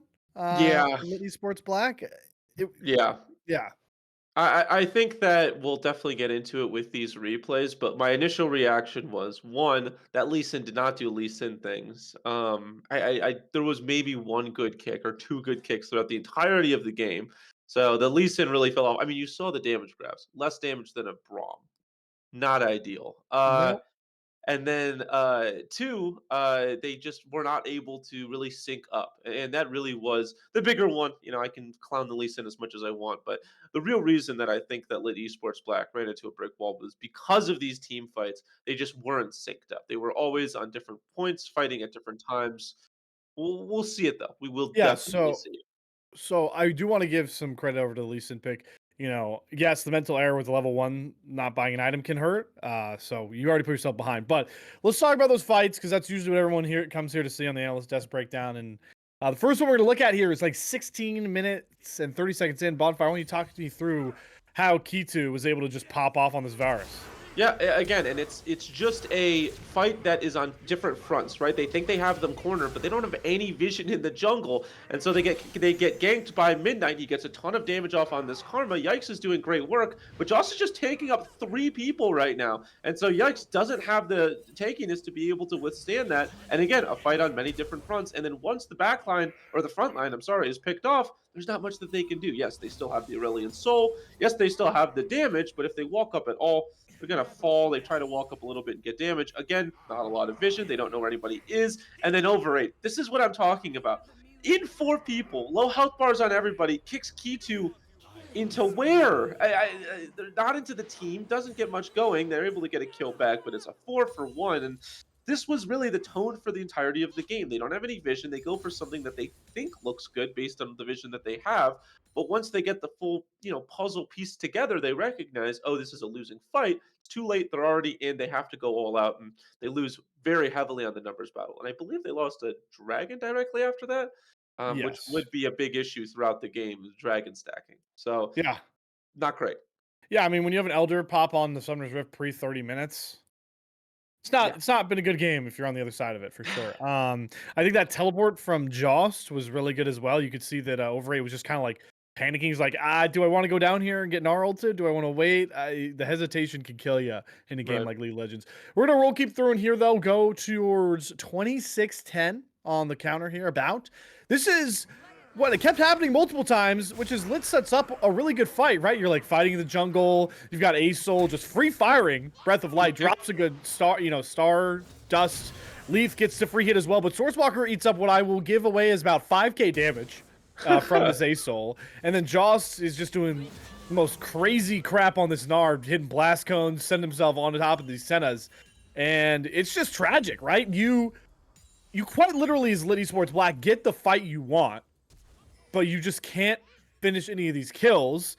And then now you're so far behind, you want to give Baron up, and Overrate, just goes for this hero play. And OMG show that they're much more collected, right? How many teams do you see panic at Baron right there when they see one jungler show up, start scraggling around? No, they immediately shut down. They're like, all right, off Baron, everyone kill this Lee Sin. I don't care for resets with health. If he dies, it's a Baron. And Right. that's exactly what happened. And yeah, they win Yeah. that fight. And basically, that was almost the derailing of the game. Yeah, and that whole fight was basically just a stat check. I mean, it was basically all 5 members in a tiny corridor doing as much damage as they possibly could. Obviously, OMG. At that point in the game, 100% wins the stat check. I want to say before we get into the next replay, though, that was a good Lee Sin kick. That True. was, I want to give credit where credit's due, a good Lee Sin kick, but they were just too far behind. I mean, the Varus was right next to a Cassante all out and still was able to kite away. Not ideal. You two certainly had a great game here. Jost also had some great performances, but this was funny. You say like that was where the real stat check came across. We're gonna flash about 3 minutes later, and this is the closest fight of the game I want you to take us through, and it kind of plays out the same way to the last one. Yeah, and again, they're all in these corridors. And it felt like so many fights were in these jungles, and it's very similar to as the first fight that we first saw. Right, they're fighting on multiple angles. Although this time it's OMG that doesn't have the vision. They don't recognize that they're being ganked, and they take so much damage inside all of this Aurelion Soul damage that they're taking. But the issue is again, Midnight. Midnight, I feel like we haven't talked about enough, as what was such an issue. Did the most damage in the game on this Karma. Just absolutely nukes so many of them with the Karma Qs. It's unbelievable. It's the tankiness of the Udyr and then the just damage of the Karma alongside each other that made it so difficult to play that fight out. They have the shielding on the Karma as well. So it was what really should have been a perfect in game. I mean, it was a 4-man Romance Skies Descend, man. I mean, guys dropped. descend. The Cassante got 4 people with his Q3. Like, in any other game state, that's probably a huge wipe. But unfortunately, they just could not get through the shielding that Karma provided and just the pure tankiness that the Udyr had. And it was Midnight and the Udyr that were able to, carry them to the finish line. And then we didn't show it gracefully, and then for some reason, Yikes stood next to a jungler at an older buff and then died. I don't know. It Yeah, got weird near the yeah, end. It got and then really weird near I the mean, end. it's desperation, right? And then you also had J Radius teleporting behind on Ace Soul, and kind of go a bit melee range into an Udyr that's fed. So It got weird. It got it really definitely got weird. It's a rusty game number one. All right. And Yeah. the point of these play-ins is that we are playing potentially 5 whole games. So that means we got a lot of time to see if LiT Esports Black can rebound and go on a run, because God knows that they've gone on runs on bigger stages before as an organization. Before we get to that point, though, we are going to throw it to a break here while we get things set for game number 2, draft. So don't go anywhere. We'll see exactly where LiT Esports Black want to go with their side selection and if they can try and salvage this series early on, or if we're going to see Omega Gaming Goobers goob their way to the playoffs. Stick through with us.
Did you miss us, gamers? I have a sneaking suspicion many did not. Well, you're stuck with us. We got another draft for you here. Play-ins for Risen Mythical League. A spot in the playoffs on the line today. And I believe we have the score wrong. I believe LiT is actually down 0-1. You were Unless correct. I completely misread all the graphics of game number 1 here. No. Oh, so the score is correct. The name's on the wrong side. All right, so Well, LiT Esports Black are on the red side, as that you can makes sense. see by their fearless bands, Yeah, I was about to say. and then you have them swapped here. So we're speeding through the picks and bans. My apologies for skimming through this bonfire. We do see a Vars band come out, which is smart considering you can't pick it. And Maokai, how long has this champion been a Prio B1 pick? 2 years, like at least. Yeah, it's definitely up there. I don't know why they banned Varus because it should be banned by Fearless. No, it's banned for them by Fearless. It's not banned for. No, I know, but LiT banned it. Look at their bans. Yeah, LiT. Um, it already got picked. Oh, right, it's Fearless for the team. Never mind. It's not for Yeah, the whole. you were I'm confusing me. losing I my was like, mind. hold I'm on. confusing myself, to be I was like, honest. oh, so OMG can't pick Varus, yeah. so they're like, well, why leave it up even? We'll just ban it. Yeah, exactly. Sorry. Smolder is going to be picked though because that Varus is banned. And Mom. we were talking about the Smolder, man. The Smolder is very, very strong, especially when it has just time to scale up. So I like this Zac pick. Gives it good front line. Glad you brought up the Maokai. Probably a Maokai jungle. I don't think we see Maokai support as Ooh. much anymore. But it could go a number of different places. And then Kaisa, I'm glad that Kaisa's been picked because Kaisa has quietly been getting back in the meta. You were talking about people getting back in the meta. Volibear is super high prio now. This changes. They're also, you said the Maokai doesn't go support very much. I'm willing to bet that's a Maokai support because Volibear is strongest in the jungle now. He Really? specifically got buffed for the jungle. So, Interesting. I mean, you could play him top still, but I'm pretty certain you got buffed for the jungle specifically. So that'll be fun. Zach, I will give you. I'll give anyone $5. Just kidding. But if you can predict where the Zach is going, kudos to you, man. It's Well, Zach Jungle. Come on. It's dude, gotta be. you could realistically put him in like 3 different lanes right now. Okay, I'm gonna predict Zach Jungle, and if I'm right, I expect that Venmo. It Because could be Zach top and a Gwen jungle for all you know. I that is true. It could go anywhere realistically, but I really I understand that Zach can be played in a multitude of different roles and a multitude of different ways. The AP Zach is still haunts me to this day, but I think it's probably a Zach Jungle. This is their chance to get into playoffs. I don't think they want to go too off the rails. Again, I could be wrong, but it's definitely not going top, and it's definitely not going AD because there's a Gwen and a Smolder. Quay being banned out, kind of interesting alongside the Xerath. Don't see a lot of Xeraths nowadays. I feel like I there's was just better casters. I was gonna do a joke where I said, "All right, yeah, you guys can request me for Venmos and then say your Venmo out Don't do loud." that. But Don't do that. your Venmo quite literally is just your legal name, so I'm Don't just do not that. about to drop that on the broadcast. It would have been Well, funny though. also, don't drop my Venmo That to would have a been so direct fun. cash That would have transfer. been so funny though. But I'm not Yeah, that. I definitely would not have cool. actually done that. Okay, The concept's funny, I will say. I have to say, sure. Hoi and TF bans are not funny concepts. They're great ban concepts. Because both those champions are pretty overtuned right now, in my opinion. And pitch that mid pool. I know we lost the graphic for OMG. Pinch OMG's mid pool. Yeah, I'm Oh, forgetting who's on what side. OMG is blue. Lit Esports Okay, black is alright, red. red. Alright, makes it easier. It's not a it won't be a it won't be a Zach I'm support. top lane. I'm just telling you right now, man. It's going It's top. top lane. Where's Gwen It's a going? top lane Jungle? Zach. Yeah, it's top lane Zach. Okay, we'll This see. is the tech. You could be right. I'm not saying you're wrong. I'm just Alistar being an Smolder. anarchist. Yeah, I'm actually kind of surprised they ended up going Alistar here. I feel like they have fairly good engage with a Zac and a Gwen, and Smolder could use some peel. But Well, that's what Alistar's for. yeah, I tend to think of Alistar as more engaged. I know that there is some Really? disengage, being able to headbutt away. Yeah, I mean, I kind of figure they would have gone like a Lulu or a Well, Renata still available. I don't know. okay. So here's my question for you, right? Okay. When Rel was B1 pick bot, the Yes. counter pick to her was always Braum and Alistar because they're disengage and Rel's engage. I think that you can disengage as Alistar. I just think that I would rather have my Alistar going in and starting fights, but, I don't know. I guess different different ideologies different strokes, on yeah, them. different strokes for Yeah. different folks. Tristana mid, double marksman here for Yeah, Omega Gaming Goobers. So that's a ton of 80 damage over Torqued. Two they different don't types of marksman, by the way. Totally different. Well, they both want to dive forward, kind they of don't really actually. have any AP. I mean, I understand they have a Maokai Volley Jax, Kaisa, which does they all do slight AP, but, like, in terms of straight AP, Lock it. It's Zach Top. Or wait, no, we don't know actually. Wait, it could be jungle still. Never mind. I'm I celebrating way too early. way too early. Way too early. We'll see. I really feel like Zach Jungles. I think that you're holding on to a dream at this point.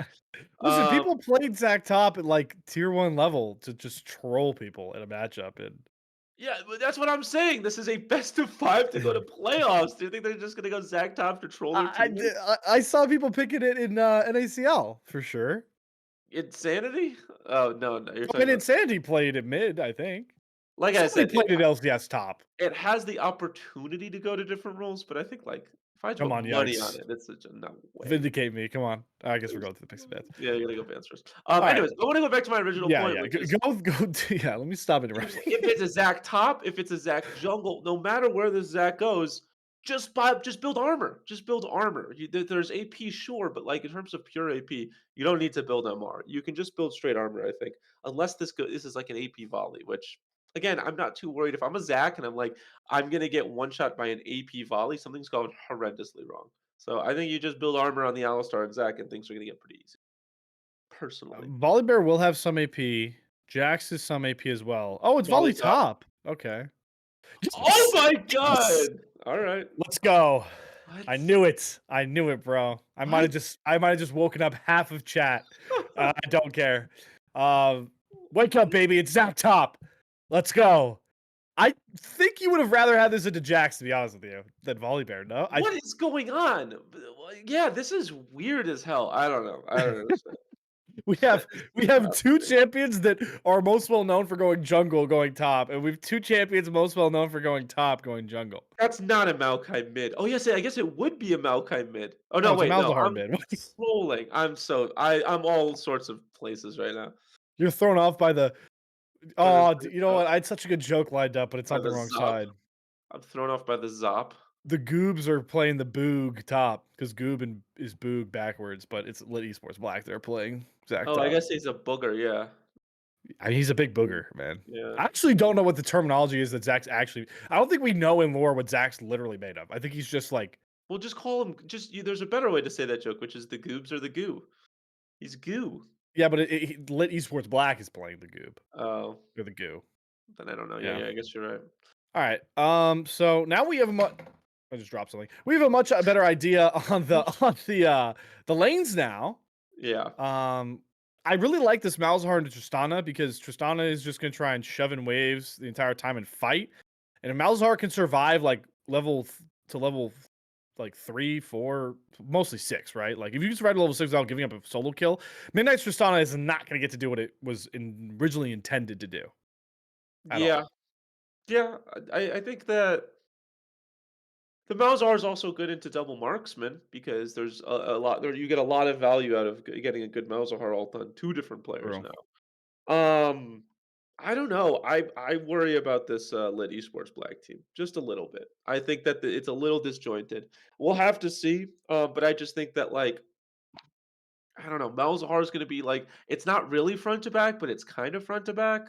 But like Zach wants to fly in, Alistar kind of wants to fly in and do your CC, but you also kind of have to like disengage. And Malzahar is it just wants to stay very far back and get as much and get good ult off, but there's not a ton of damage. I don't know. I think that like it's a little disjointed, but it's not terrible. I don't know. I'm just not over the moon about it. I half agree with you, but I'm still holding to the idea that this Alistair is actually picked as a bodyguard, not an engage. So that's my thought. I agree that the Zac is kind of weird spot. I mean, you could still play Zac pretty disengagey too. Like most champions you can use for engage, you can get away with disengaging. Like Yeah. I mean, like if Zac, like if season engage go on, right? Like if you're Lady Sports Black, right, and you see OMG commit at all, you have Zac ultimate. This just disrupts whoever he's hitting with a knockup. You have Alistair as a knockup, a stun, and a headbutt. You have a Malzahar that can just click R on any one of these people jumping forward, and you can kind of survive a fight going on. One also key thing I want to point out that's kind of fun. This Hallow Mist from Gwen is about to go brazy. This is an entire auto attack based team on That's true. OMG. They're literally all auto attack based. This is a great Gwen game. That is true. This is a very, very good Gwen game. You're not wrong about that. So I would keep an eye out on this Gwen. And again, I was mentioning it earlier. It's a lot of AD on this the OMG squad. So I do think that like you can build a lot of armor if you're the Alistar and if you're the Zac, and you're gonna get more deceptively tanky than you might normally. But I don't know. I just feel like, and I understand you. I see your point about having the ability to go disengage with some of these champions like the Alistar and the Zac. But there's a Maokai, man. Like that's the king of disengage. And so Yeah. it's just kind of like a disengage off, I guess, but it's double marksman. I'd rather have double marksman if you're not going to be engaging because you just get to, get autos off further. I don't know. It's just a weird one. Both of these drafts don't really have much of an identity, it feels like, and we'll have to see how they want to play them out. I like Fleet for this Tristana mid because you're not gonna be able to ever kill Malzahar in lane.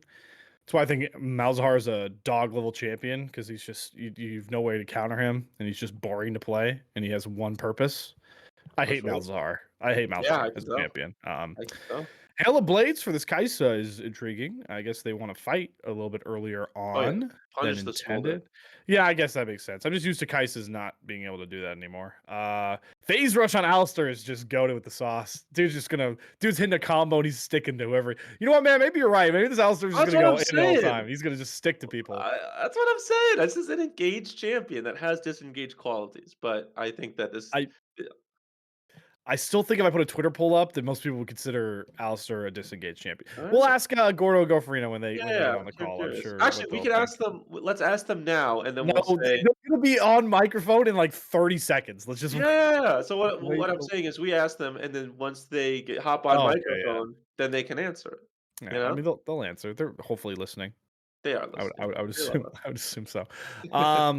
No, I do think that LiT Esports Black have a disengaged identity, and I think this game is very treacherous to play if you are Carcass and Midnight, because if you miss position, especially on this Kaisa, and you use your hop or killer instinct incorrectly, you are leaving yourself open to so much lockdown CC, and then you'll just die, and your team will lose the game off of it probably because you are a lot of the damage dealing here. So we'll see how it plays out. We'll see what the opinions of Gordo and Gofarino are, because the Ramble Fest is over, folks, for another game here. We're going to be going live for Summer's Rift. We will hold the Yapper class after. But for now, we'll see if LiT Esports Black can even out the series. Gordo and Gofarino, let's get you guys back on mic. Thank you very much, Slayer. Oh yeah. We're back on the Rift. I feel like there's a question we were supposed to answer, Gofarino, but I just wasn't listening. I can't. I wasn't listening either. I might have been. I was sneaking it listening. after, They but want us again. to say whether Alistar's an engaged or a disengaged champion primarily. So I think, Alistar is a disengaged champion primarily if you can't hit the combo. 30 seconds but everybody can hit the We combo. just They had made the bottom- combo so easy. They've made the You combo say that. easier over the years. I don't know. So my like go-to highlight Alistar play in my brain is like Aframu setting up Alistar Oriana combos. So Mhm. in my brain, he's engaged first, but he's Yeah. definitely both, right? I mean, yeah, he is engaged. I picture him as engaged. Hyungabunga's like, you can use Headbutt and Pulverize to disengage if you use it in the reverse order, aka you Pulverize him first, then Headbutt him away, but then you can't land the cow stun. So, yeah. I mean, you can. So, and you are going to be wanting to Headbutt away some of these members, like Source Walker leaps strikes in, you Headbutt him away. Jost jumps in, you Headbutt him away. If Midnight or K2 jumps in, though, maybe you Pulverize them because they're pretty squishy. You should be able to finish them off. Either way, though, thankfully this time around, Overrate going to be grabbing the jungle item level 1, not making that mistake 2 times in a row. And yeah, pretty calm start, all things considered. Absolutely. We'll have to see.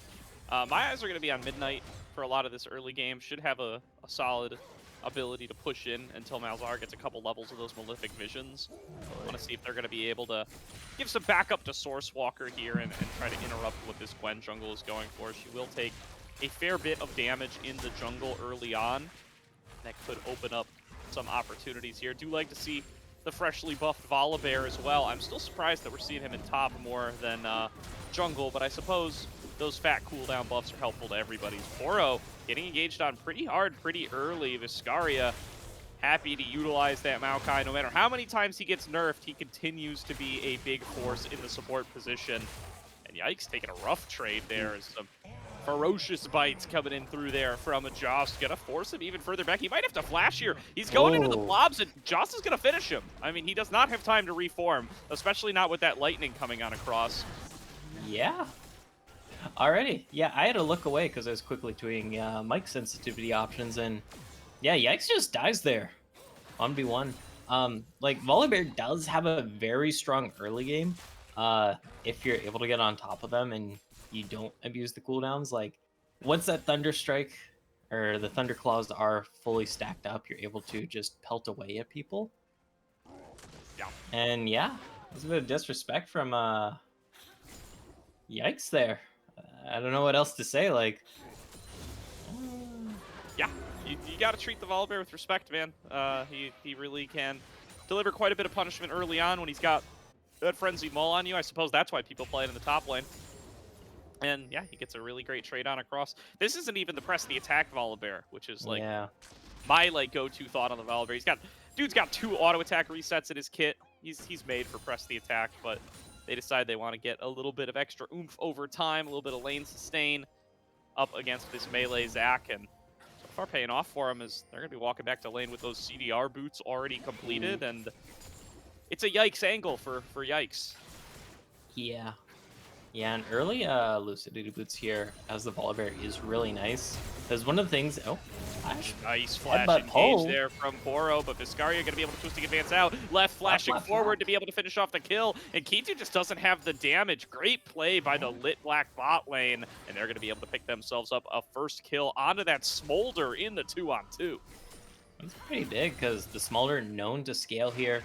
Still considered decently strong even after the nerfs to W, which were definitely warranted. Like, the poke on that champion was just insane. I'm gonna be honest.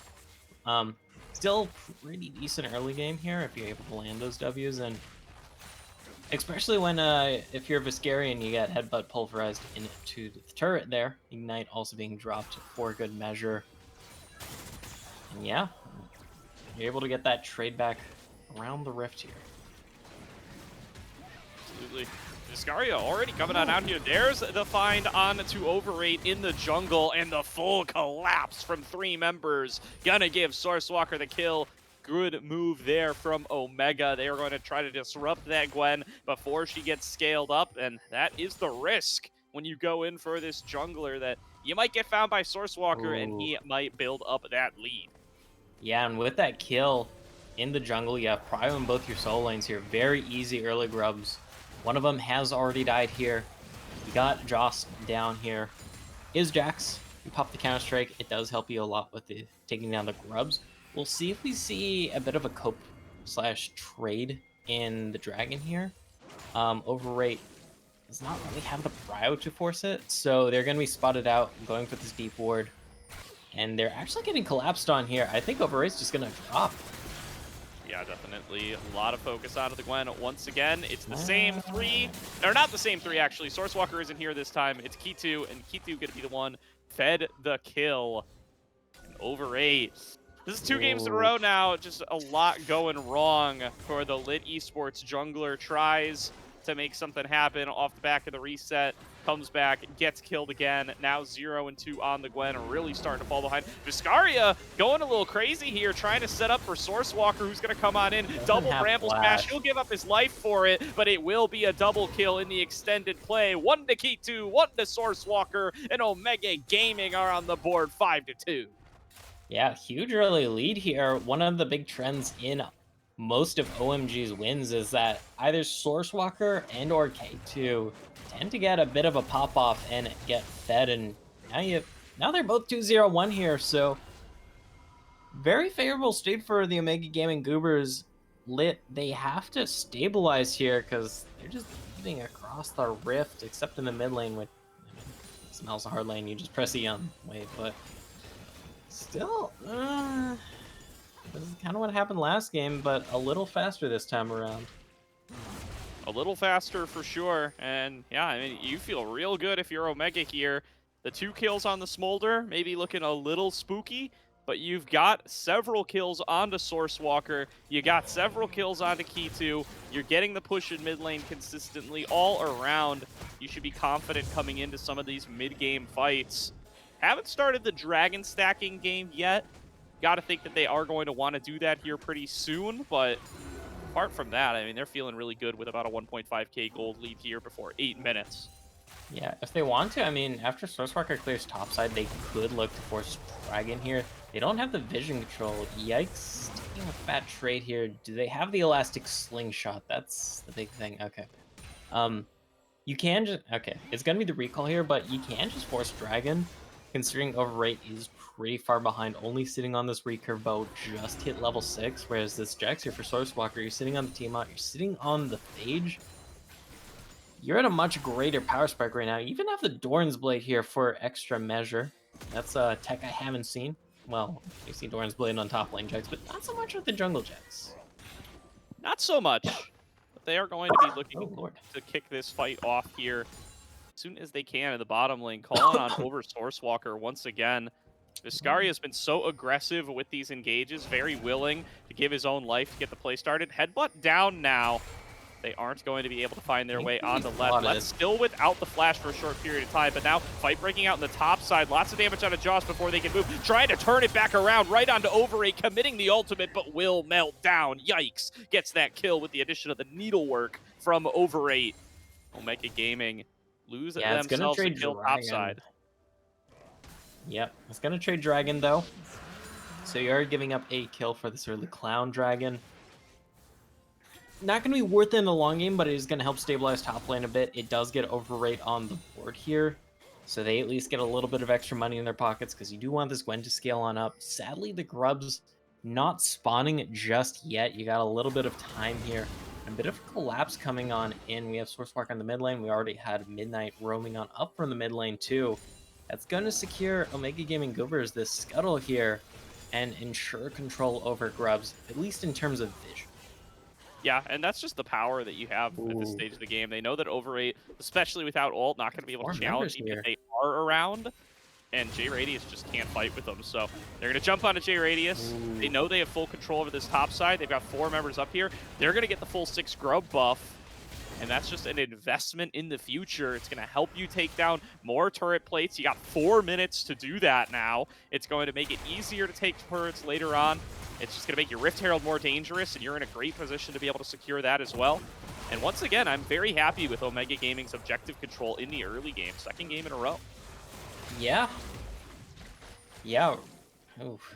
Yeah, that is going to be such an oofer here, because everybody on the side of the Omega Gaming Goobers, with the exception of Viscaria, very auto-attack based and very great at taking turrets. I mean, you have double ADC here. You have a Jax in the jungle.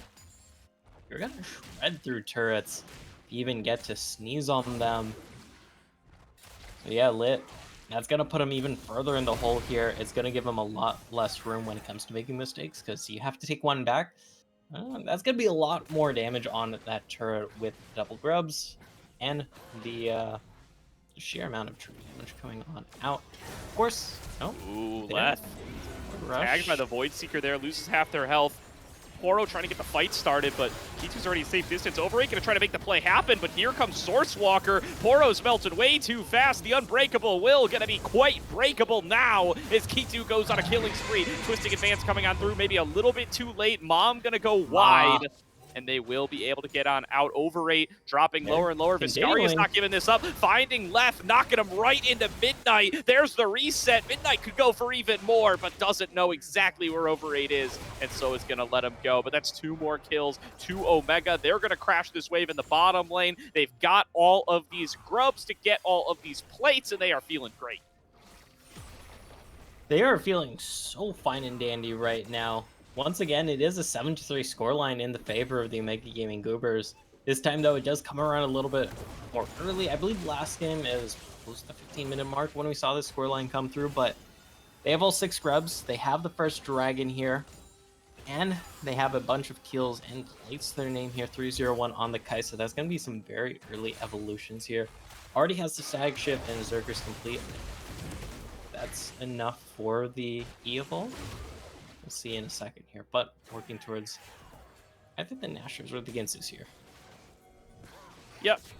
Kaisa builds always just about cheesing out how many upgrades you can get, how you can arrive at those power spikes earlier. There's going to be a Flash Nether Grasp, and that could be a kill on the Midnight. Flashes away there from the Nether, whatever that Q is called. I don't even know what that's called, but he's going to be able to get himself out. They will be able to stay standing. Jost brawling with Yikes at the top side. Very interesting to see these heals go back and forth as Frenzied Maul does regen a fair chunk on its own. Yikes still picking up those bloblets. They're racing to try to get back towards them. Another Maul comes on across, putting Joust in the lead in this trade, and Joust is not willing to let it go. He has access to the ultimate. Stormbringer might let the dive happen, but he's just going to let Yikes go. Yeah, what an interesting trade top lane. Both these top lanes just heal so much. We saw Yikes healing 152 per globlet. And okay, headbutt pull. and the Ramesses emote. Okay. All right. Shout out Omega Gaming Esports, by the way. I know they had a couple of matches on their org today, so coming on in to watch the Goobers, who are currently up Hey. 1-0 in tonight's BO5, and looking pretty good in game number 2. You arrived just in time.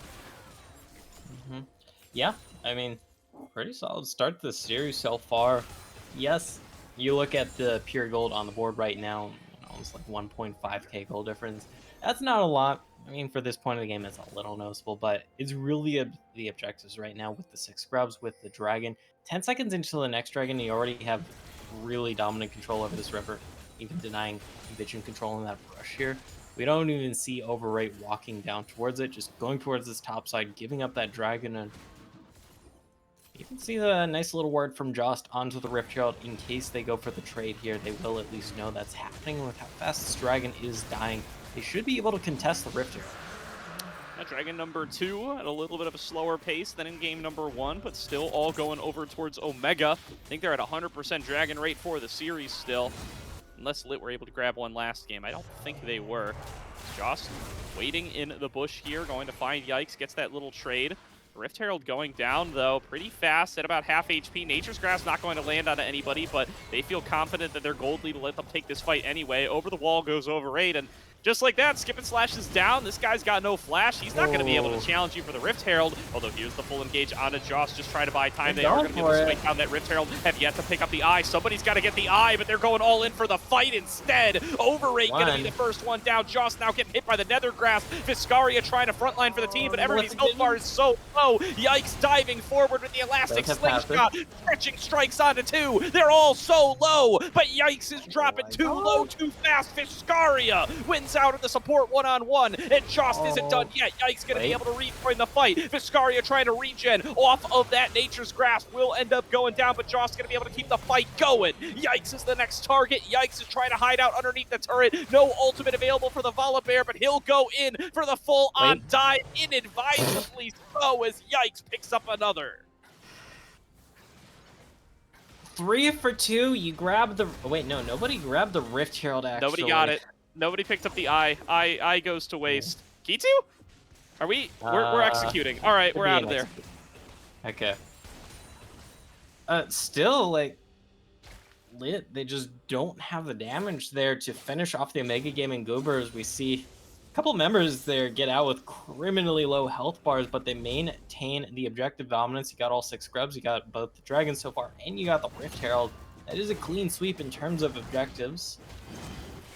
So you are happy about that, as well as it was a 3 for 2 there, so in the end you do come out on top. And yeah, I mean, your Omega Gaming Goobers, you're still feeling fine and dandy going into this mid-game. Oh yeah, I mean, you're a little bit upset that you didn't manage to get yourself your Rift Herald. You maybe wish that you could have secured that, but that aside, I mean, you should be pretty satisfied with how things have played out. As J-Radius, there's going to be his shield popped. Midnight is here for the follow-up, raining through the damage. One more shot for the reset. J-Radius is done for the count. There's going to be Omega picking up another solo in the bottom lane. They might just find Poro here as well. Now Poro's going to back on away in time. Yeah, Caddy panning away, because we kind of know how that fight ends up. Playing Brawl still going on here. Yikes, though, with the Bombings plus Bramble Detour here, not going to have the full item complete just yet, funnily enough. Sitting on a bunch of components. 2 turrets down. They're still brawling in the top side here. Storm Raider is available for Jost, though. Yeah, something to be on the lookout for, but wow, I mean, I still can't get over that topside fight. I mean, that was just so close in so many different ways. Yikes. Just the tiniest bit away, who, by the way, is sitting on 4 components right now, so close to having completed items, but just not quite there yet, and the completion of that Spirit Visage helping Jost out a lot.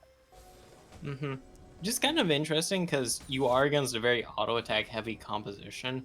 Granted, Volibear does do quite a bit of magic damage as a champion, but we'll see. Because, funnily enough, even though Yikes is 2-1 here, still hasn't finished an item, even though over at the 0-3 jungler has finished their first item here. In fact, we've already seen 2 items here on J-Radius, has the Malignance, has the Leandries here. That is going to be a lot of damage. See if they're able to abuse that here, because they are the first person on the Rift, by the looks of the 2 items. Never mind, get to beat them, I believe. Yeah. Still just checking out. It's a rare top lane matchup you get to see, at least in this day and age, the Volibear versus the Zac. And so far, it's been looking pretty bear-centric, although Yike doing a good job in that last fight. And he's somebody I want to look at walking into the later stages of the game. We got to see Keel in the NACL last week have a crazy Zac play where he just barely revives out of the blobs and then actually pulls off like a 1-on-3.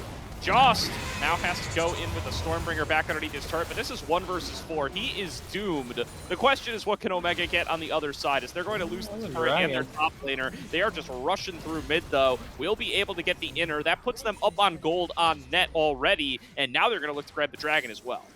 Yeah, you still have 2 members here on the top side. This is Soul Point, keep in mind. So you really do not want to be giving this up. You get a tier 1 outer in the top lane and a pretty decent shutdown in exchange for 2 inner turrets and Soul Point.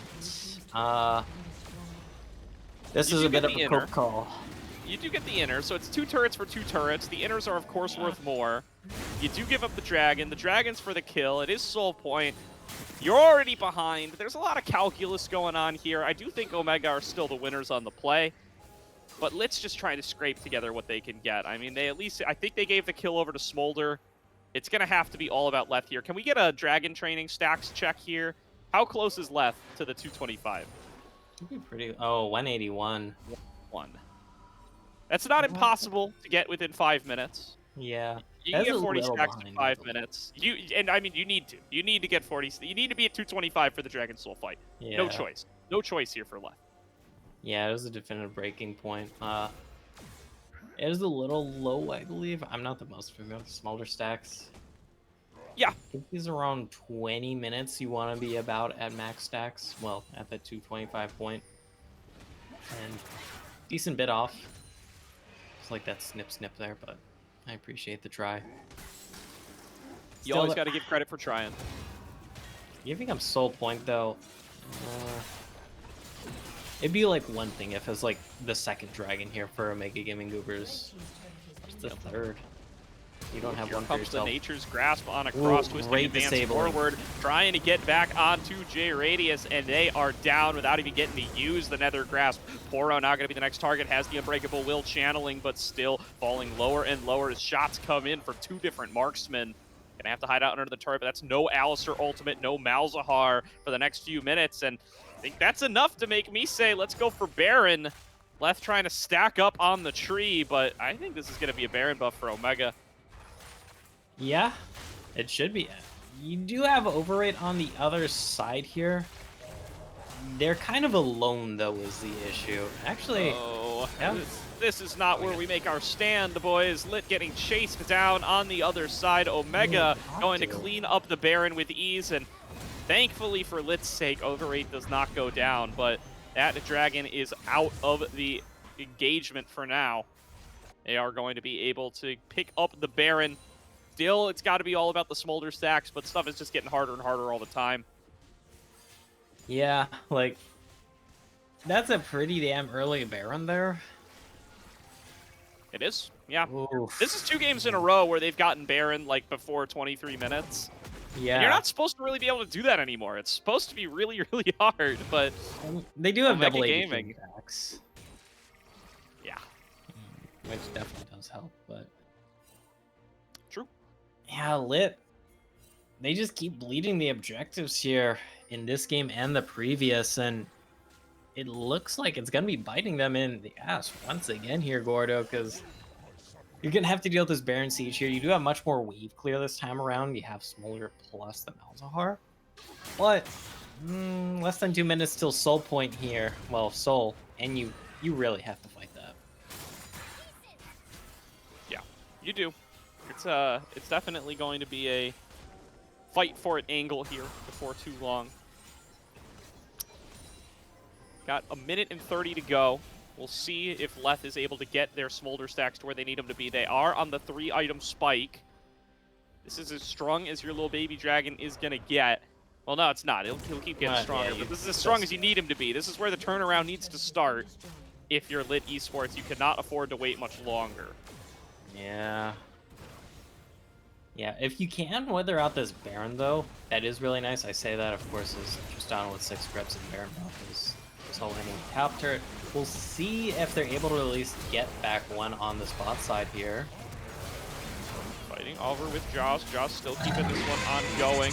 Trying to use that healing from the Unending Despair to keep the fight going for longer. Viscaria, I see the execute threshold. That means Left has scaled up enough. Will it be enough to turn around the fight? They are going to be able to get down P2, but dove onto by the remaining members of Omega. Sourcewalker has got themselves a double kill. Yike is cut off for the other side. Jost is still alive, was just taking that fight the whole damn time and regenning up. This looks like it could be game here, Gofrino. They don't even need the soul. It's still 30 seconds away, but Yikes cannot defend 1 versus 4. The turrets are falling so fast to Midnight's explosive shots. Yikes is going to get rocketed backwards, and Omega Gaming take themselves to match point. Yeah, I don't think anyone else expected this, especially in this dominant of a fashion, but OMG, they've just been locking down this early game in terms of objectives and then snowballing that into elite here in both games so far, Gordo. Like, you got to do something about here if you're LiT. You can't just go kind of even in lane or maybe fall behind a little and then just give up everything across the map here, because both games in a row, it's just kind of bitten you, and by the time you finally scale up, it's too little too late. Too little too late indeed, as they are not going to be able to find much of anything in these first couple of games. LiT Esports Black, as the higher seed coming on in on the day, they really have got to find a way to put something together here coming into game number 3. Once again, it is Fearless, so another set of champions that Omega Gaming Goobers have shown a lot of prowess on, going to be taken off the board. Going to get some spicier drafts as we go on, but it's been really, really tough for them to be able to get much of anything going, and they just get steamrolled in the early game, 2 games in a row. Yeah. Yeah, it isn't even that they fall behind a ton in gold. They just LiT just falls behind a little in gold, but then they just kind of give up everything across the map. And we saw Omega Gaming go, especially with that early Baron buff as well as 6 scrubs on all their members. They just win one team fight with Baron buff in the base, and it's just over. Like, yeah. And I mean, it's something I hope they pay a lot of attention to in the replays there is I really like what we got to see out of that Volibear build, like the new kind of Volibear top regen tank kind of deal. It was just absolutely nuts. I mean, you go in for the Spirit Visage early and then get that new Unending Despair, the new item. It feels like he's the only champion that really builds it. It's the item that every few seconds in combat, you deal damage around you and you heal based on that damage. He just healed up so much. He did so much damage. Look at these numbers. Yeah, to be fair, they were just constantly going back and forth in that top lane. Yeah, And but I mean, that's the other thing, though. They're going back and forth, and Volibear's healing more than the Zac. It's not supposed to be that way. Yeah. I mean, the Volibear does outdamage the Zac early. Especially when you get an early solo kill like that. Like, Yikes just did not respect the early game Volibear at all. No, yeah. I mean, that just set them on the path to damnation, as there was very little left to be done for the side of LiT in that game. But let's hear more from the analyst desk to break down how that game number 2 went. Slayer and Bonfire, sending it back over to you guys. Thank you once more, dearest Gordo. Welcome everybody back to the analyst desk after well, Omega Gaming Goobers, man, they are just locking this series down. You know, it's totally different champions for the most part. There's some fun creative picks, but the same storyline still prevailed for me, Bonfire. It's just that the dragon control, the grub control, you know, Rift Herald got a little spicy at one point, but if you can consistently get to soul point at 19 minutes, the game gets a lot easier for you, and that's what's happened twice in a row, right? Yeah, it feels like, and I mentioned this in the chat when we were, just talking about the game while we were watching it. It feels like LiT Esports Black is just kind of going through the motions right now. They're not really rotating people over. They're not really taking advantages when they can. They're not pushing the issue, and it really feels like OMG has their foot on the neck of LiT Esports Black, which we will see in these replays. I believe we have one queued up. Yeah, 11 minutes in. This is going through the motions for Omega Gaming Goobers. You heard Gofrino say what they've been doing all season long is getting their jungle and AD ahead. So you're going to see Sourcewalker and Kitu. I love this from Kitu, by the way. You know, if you're going to play Kai'Sa, you got to find those aggressive windows to try and punish. And he gets a key flash out of LiT, which we will see come into play later as both these junglers show up. But Poro, you know, I get Unbreakable Will is up there, buddy, but you're still kind of squishy for an Alistar that's behind.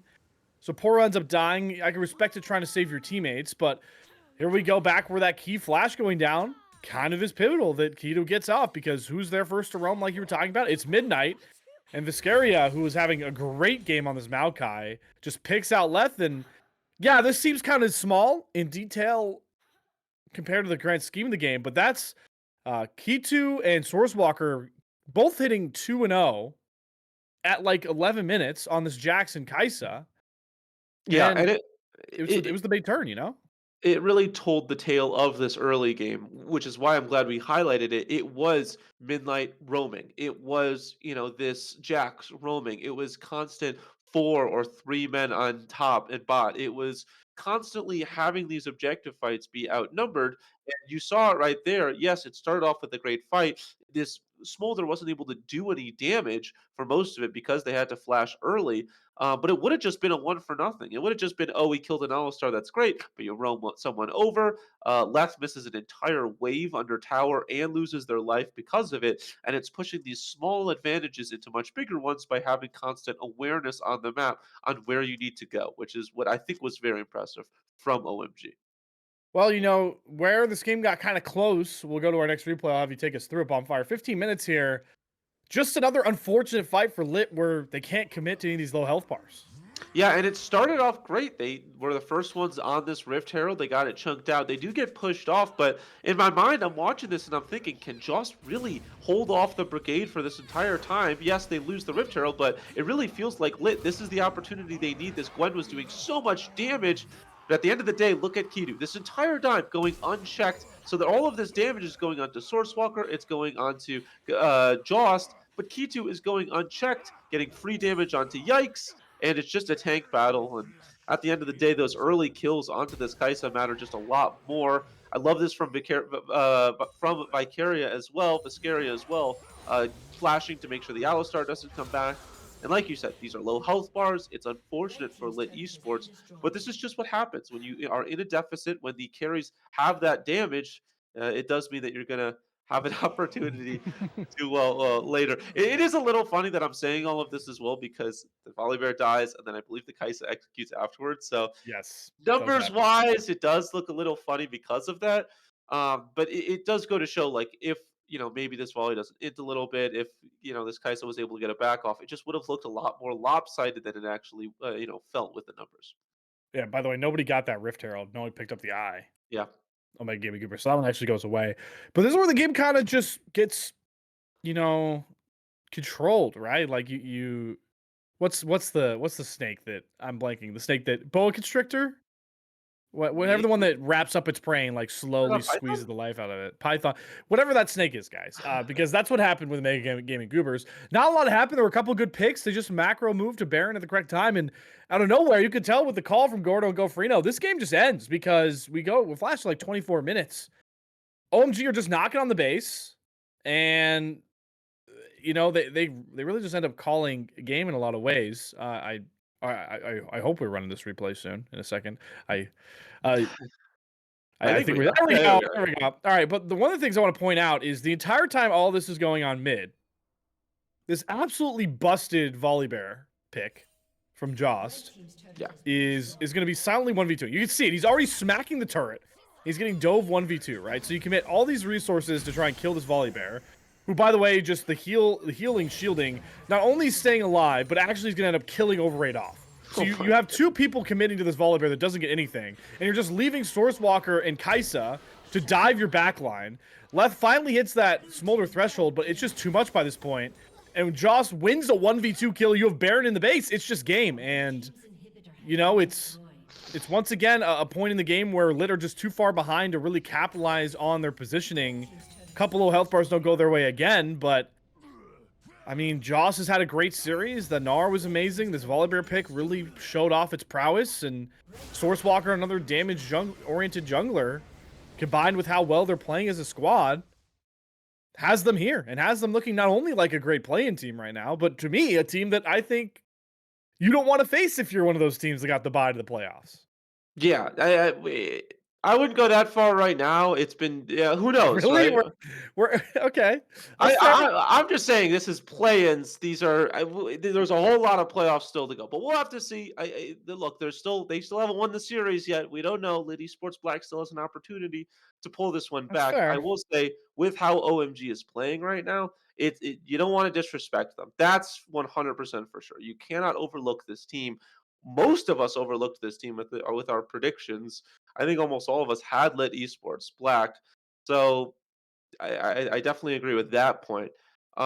It'll be up to LiT Esports to see if they can make this comeback because it is fearless. So a lot of these picks that normally you'd have to ban out, you'd be like, I don't want to have to go against the volley again. You don't have to ban it. You don't have to worry about it too much. It is gone. So the question is now, what else? What else does OMG have in their back pocket that they can utilize? And that's the big question for me. And that's why I'm excited for this next draft because this is Fearless Game 3. This is when things start to get a little bit weird, Slayer. Where we might start to see some strange champions. So I'm excited for that. And would you look at that? We're here Oh, already. oh wow. I was gonna say, I We talked too think long. we We yapped yapped too long enough that we could get to the draft here. So I long. believe we have the scoreboard correct this time. This is LiT Esports once again deciding to land on red. Okay. So they like their draft better on the red side. I'm sure we'll get the added fearless champions thrown up here at some point. I know it's a bit of a headache doing that for Caddy, so please bear with them. Some key champions that I'll say are down for OMG are picks like Varus and Kaisa, Yep. which Kitu And has been a Tristana. big fan of. Tristana's also off the board. That broken Volibear pick is off the board for them as well. The Karma's been down for a bit. Sourcewalker is running out of carry junglers to grasp onto. And he's not going to get the Yi because LiT Esports know that you don't let him get his E. So I'm actually very curious what Sourcewalker is going to do because I'm running out of carry-oriented junglers for him to pick, except Give me maybe a Zinzao. Zinzao. I was gonna say, Yeah. give me a Zinzao or give me a Jarvan. Get Zinzao. First pick Zinzao would be my this. I would just first pick Zinzao personally. I will say I brought up the Tristana earlier. They're running out of marksman. I mean they still have Yeah. potentially, but Smolder's banned out, and so they don't have Tristana, Varus, or Kaisa. I mean, are Ash. we in Ash or Caitlyn territory at this point? I guess it doesn't really feel like that's their strength. They like to Or go engage. Lucian. They could go There you go. Lucian, but who do you pair that with? Because you don't have a Braum. I guess you could go Lucian Nami, but it does feel like Melio. they love going engage support. You could go Melio, yeah, but again, goes back to my same point of it feels like their whole strategy is they like going tankier supports. They've gone Braum and Yeah. Maokai. So we're starting to stray away from comfort, and this is what Fearless brings. Well, here's the thing, OMG. If you want to play deep into the mythical playoffs, you are going to have to be able to play comps where you are not sticking the scary out only on tanks and you're only putting Sourcewalker on carry-oriented junglers. So I think this is the greatest spot as ever to try and show some variance. Because yes, like you like to wrap up the series now, but if we're being realistic, dropping a game here at up 2-0 is not going to completely I'll knock on wood for you guys at home. Should not derail your series lead completely here. So I would like Emilio Slam to show that they can play something different. Zinzao Felios, You know who I want? great picks. What? Who do Show you me want? Blitzcrank. I mean, Two that's definitely Aphelios, show me Blitzcrank. over Wukong's also good. indexing. Wukong did get buffed. That's a good. So That's a good. Yeah, that's another good carry jungler. Yeah, I mean, we'll see. Maybe you don't want to pick Blitzcrank right here, but at least into an Aphelios, Blitzcrank's just one of those champions where like being able to get the carry who likes to stay in the back line is so important that I don't mind a Blitzcrank. Thresh isn't terrible as well, but the synergy with Lucian's not great. And then, like you said, the Melio is always still there unless it gets banned at this point. But I don't know. Again, I just don't know if that's their I, style. We'll see. I don't think it's gonna get banned. I think it's gonna get picked right here You think it's because I gonna be think noted? Emilio Felios is very good It's not as a bad well idea. uh, to help scale up. I just Could think go Emilio's still very Zinzao. good. I don't know why people are not picking Emilio as much anymore. I don't know. I guess he can be kind of comp dependent, but Karma was, yeah, this is the fun part about Fearless. Here we go. So Karma is up for LiT. It is not up for OMG. So Mm, you slam it. I think this will be going mid because I think this is a yeah. direct answer to Oriana. Yeah, I think you're right. I think that it's got to be Karma mid just because, like you said, good into Oriana. The Nami is banned away. So again, OMG's having that support pool continuously pinched.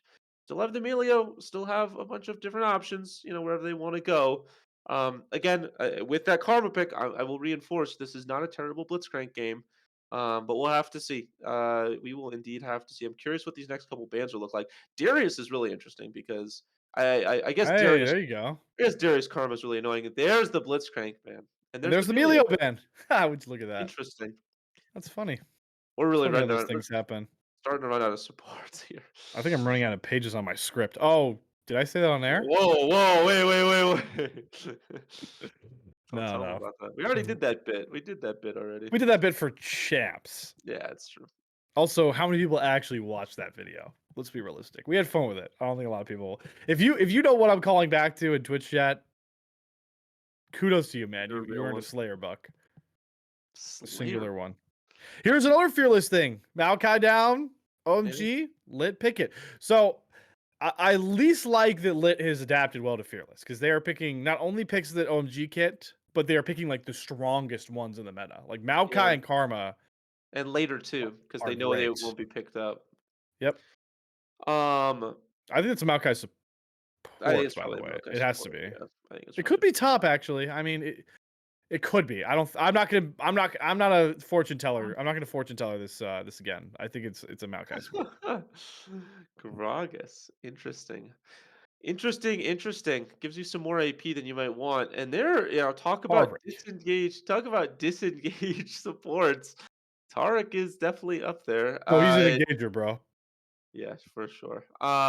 We'll have to see. I don't know. Tarek Lucian feels like anti-synergy at its best, but yeah. All You right. know, he does heal, a bit to help because Lucian's gonna be close range. I agree with you though. It doesn't usually pair together super well. Yeah, I don't know. I mean, I guess it's good for Wukong because you can, the Wukong can hop in with the ultimate and go invincible and Maokai top.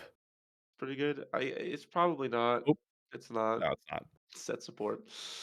I Uh, mean, it's been a thing. that's why I said it. I was like, "Ooh, ooh, ooh," but it's not. It's not set support. Uh, okay.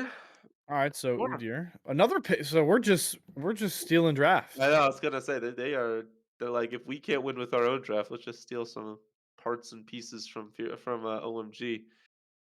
But that's kind of all it is. Is it's parts and pieces. I don't know. It's a I am weird line. curious once we get client-side draft if.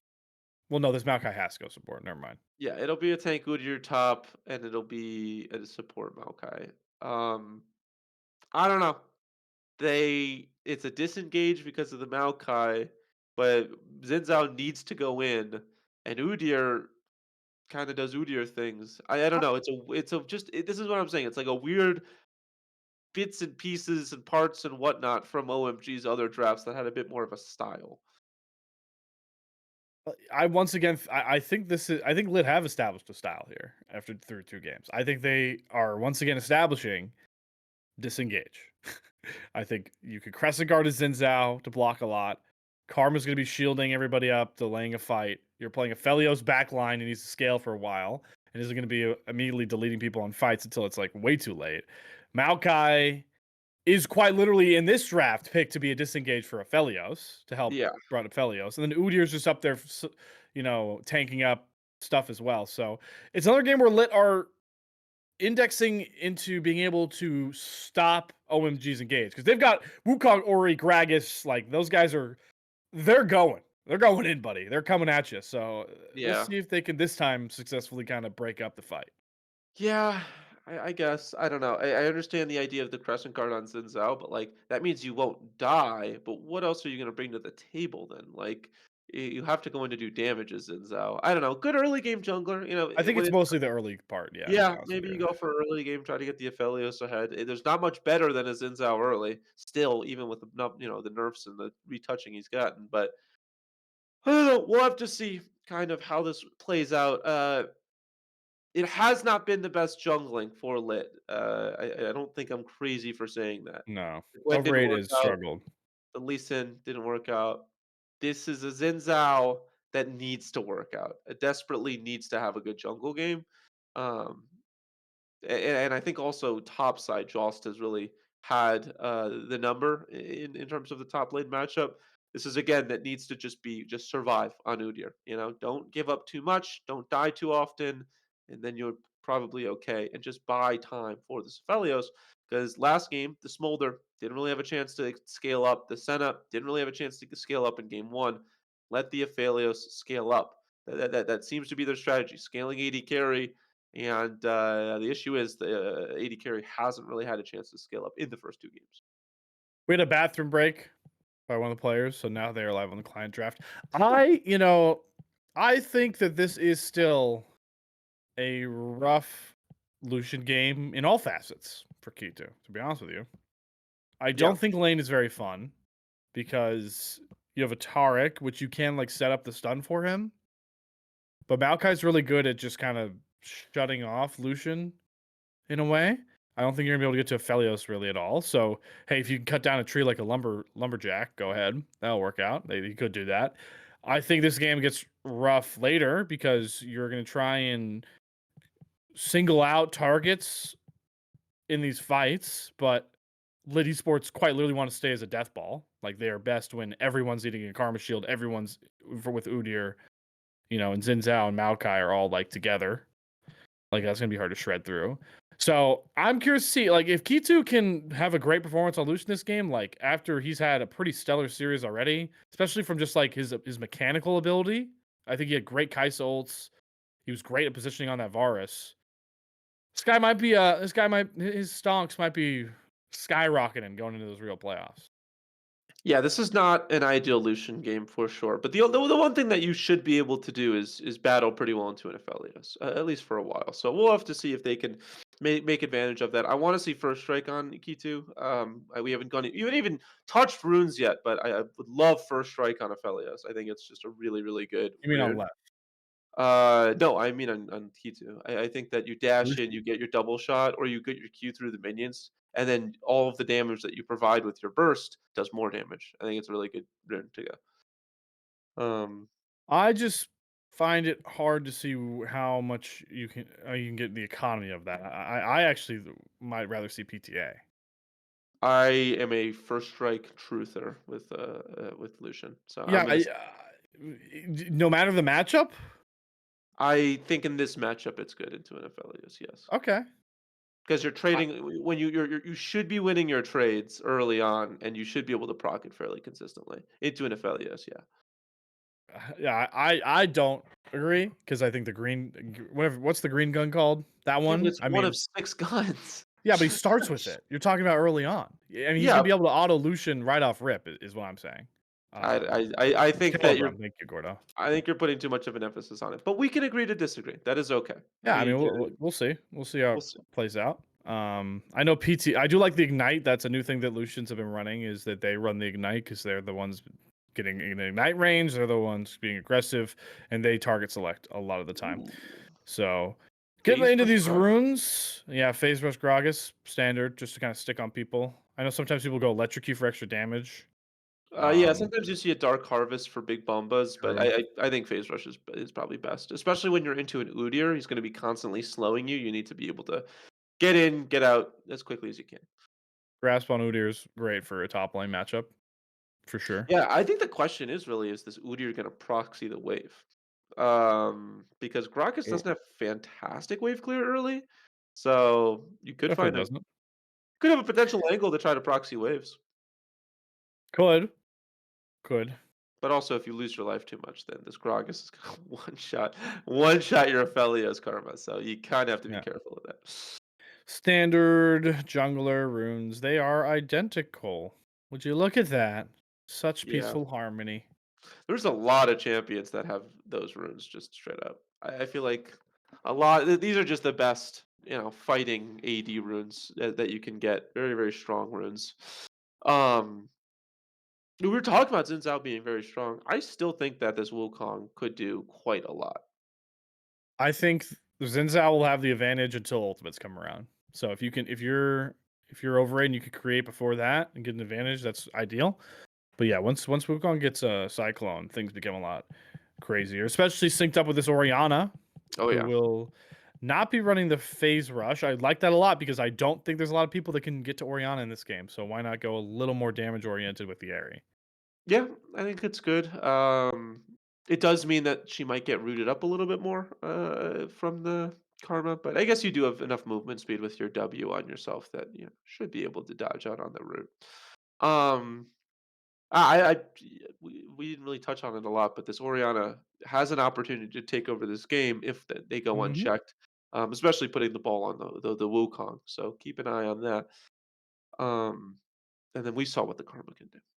We Yeah, saw I what the mean, karma's can it does not take a high level player to pilot Karma right now. I'm gonna be honest. It's just stupid. You just gotta hit your mantra cues, man, with Malignance, and that will come up on repeat.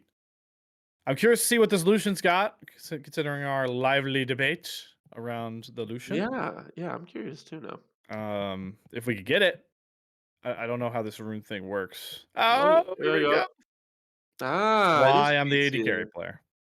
Well, I think I'm gonna say it. I think it's the wrong choice, but Yeah, that's I fair. understand. I mean, I understand the decision. I don't think it's a bad rune. I am a first I strike. could I can see why I can see why it can work into a Maokai especially, but I just don't think you're gonna get the economy value of it early. That's my opinion. And PTA also, if you get the PTA proc, you are getting extra damage onto that target. That's how PTA works. So I don't know. PTA has been a standard pick for Lucian for like years, in the meta for sure. Yeah, Standard support. I mean, like this, not real special here either, huh? none slight. Yeah. I think this is one of those where we can look at the draft, we can look at the runes, we can look at everything. We got to look at the game. We just Yeah. have to look at the game. LiT Esports have to show that they can compete in the early game, especially around those neutral objectives, or they are getting swept out of this series and out of the Risen Mythical League for good. So it's put up or shut up time for LiT Esports Black. Gordo and Goferino will help us figure out just exactly which one of those realities becomes ours. Thank you very much, Slayer. As we are on to the Rift, Yikes has left the game Nah. for game number 3. Omega Gaming Goobers 1 win away from claiming themselves a Risen Mythical League playoffs berth. LiT Esports Black and need a win here to keep themselves alive. Need a full reverse sweep to be able to make it to those playoffs. See if they're going to be able to do it. They got some of these powerful picks that have been so successful for Omega. They got the Maokai support. They got the Karma mid. They got the Udyr. See if they're going to be able to use them. To be fair, though, I think Maokai's support is successful for anyone. Like, Riot has tried to nerf the champion 3 patches in a row, and they kind of keep just tiptoeing around it, and it's still kind of busted. I think it's still the highest win rate support. It's likely to be. I'm interested in seeing the Taric though. I kind of like what they're cooking here with the Taric Lucian, because the what's it called? The Starlight's Touch is on such a low cooldown. You can proc that Lucian passive so readily. You can reposition for Dazzle with the Relentless Pursuit. It looks like they're going to go for a little something early here. Viscaria lands the stun, and LiT takes a big chunk to start things off. Going to be at about 2/3 their HP as soon as the wave crashes. That is so ideal here for the Lucian. Okay. Technically more ideal would be before some them, but getting them down to 2/3 health here. K-Tune, Viscaria gonna have prio over this wave. They hit level 2 first. That's another Bedazzle stun and another PTA proc. PTA definitely has really strong trading power to be able to do it consistently. Of course, the first strike, much stronger for just the short burst trades every once in a while and does give you that extra gold to accelerate, but if you're able to consistently proc at the press the attack, of course, able to put in a lot of work. Yeah, definitely. And already starting to feel the pain in this 2-on-2 for Poro and Leth. Poro finally ticked level 2 there. Leth still stuck at level 1. Wow, going to force out the trade of flashes there. Leth still at level 1. Viscaria doesn't get pushed under the turret there. Poro was really counting on that Bramble smash to get the last bit of distance, but doesn't even matter. Viscaria dropping lower and lower. He's going to go down. Kitu trying to make the trade, trying to get the first blood, and he gets it! Viscaria stays alive. Omega Gaming Goobers are on the board first in the 2-on-2. What a first blood. Ketu, the one with the ignite there. Oh my. Overrate. Barely missing them there. I think they caught the last second of the recall there. Whew. Oh my. That is actually LiT just getting so nay-nayed there. Because it's a tilter. It's a rough they look. were so close to first blood too, but Leth just taking forever to tick over to that level 2 there, not having access to Aphelios's, well, half of Aphelios's abilities. I guess we'll lose the next one, but still. Yeah, it's rough. I mean, so really not having access to any of Aphelios's abilities, really. It's, You can still swap guns. you can. That's like half an ability. Overrate does land the Audacious Charge, or sorry, the wind becomes lightning into the Audacious Charge. Woo. Going to force out that flash there, and ooh, a little bit of pressure on the left once again. Returning fire there with the Severum, going to swap over guns as they run out of ammo. Going to just be doing their best to 2v2 lane now with nobody having access to any summoner spells. Jost getting a little chased down by Yikes here. The Udyr flexing its muscles in these extended lane scenarios, and that turtle stance, it's just so hard, or boar stance as it's called now. I complain about this every week with Udyr in the meta. J-Radius taking a bit of damage, but will be able to get out to safety. Yeah. Continue straying this top lane. Yikes is pretty low on mana, even though they do have the Doran's Ring here. I think they also have the Biscuits as well, but I think they're just going to be looking for it back here. You have no mana. You saw the Wukong in the mid lane, even though you probably have an idea that Sourcewalker is towards the bot side right now. Actually, Sourcewalker is top side game syrup right now, but going to be going for the early dragon here, so OMG continuing the trend. They're able to get the first blood, they're able to get this first dragon as well pretty early on that. Oro does spot this out. We'll see if there's a contest. I don't think Overrate gets here in time. That's already down to 1.4k. Can try to clean up some kills here. The engage coming on across. Kitu going to be able to find that stun with Viscaria's help. Poro getting melted down, but the Aftershock going to give him some additional time. The bot lane drops. They get one kill back, but this is favoring LiT so far, and they don't have to stop there either. Overrate is so strong on this Xin Zhao. Flash in from J-Radius. Going to go 1-for-1 on the summoners with Sourcewalker, and that's LiT cleaning up some kills on the backside and getting themselves back into things. Yeah, let's see what that translates into. We see the pings on the grubbies here. You have kind of Pry on the mid lane. You have Pry on that top side, but it looks like they're going to be setting up a bit of a trap in this jungle here to catch out Sourcewalker. Because that Wukong is still around that half health mark. They can just look for the grubs here. They know Sourcewalker is not in this top side. They saw Sourcewalker walking towards the bot side here, so either that Wukong's recalled or that Wukong is clearing bot side right now. Either way, you're going to be able to get yourself the first 3 grubs of the game here, so... Whoa! Okay. All right, Jost. He's gonna get punished for this pretty heavily. Okay, he expends the ultimate. That is the right call. You have put yourself in a dangerous position there, my friend. You're not going to be able to proc the phase rush if you don't land that body slam, and you are about to get run down for a boatload of damage. So good job by Jost realizing the situation he was in and making the call that doesn't cost him his entire health bar. Yeah. Then also it is the casket here. Like, you can already see it's well past a quarter of the cooldown. As I say that, it takes over to a third of the cooldown being down. Like, it is a very low cooldown for an ultimate, especially in high impact ultimate, because you can just kind of loosen kick people from a range there. Oh yeah. Gonna buy on the safety here. Maybe a little bit of Calm on the Rift. Overrate gonna treat the enemy here, Sourcewalker, a bit like a second class Citizen, take away that buff, but it's gonna cost Leth. They're right here before I can even trade it off. E2 coming up with the kill there underneath the turret. Viscaria must have landed a Dazzle under there somewhere, and that is gonna be a big kill.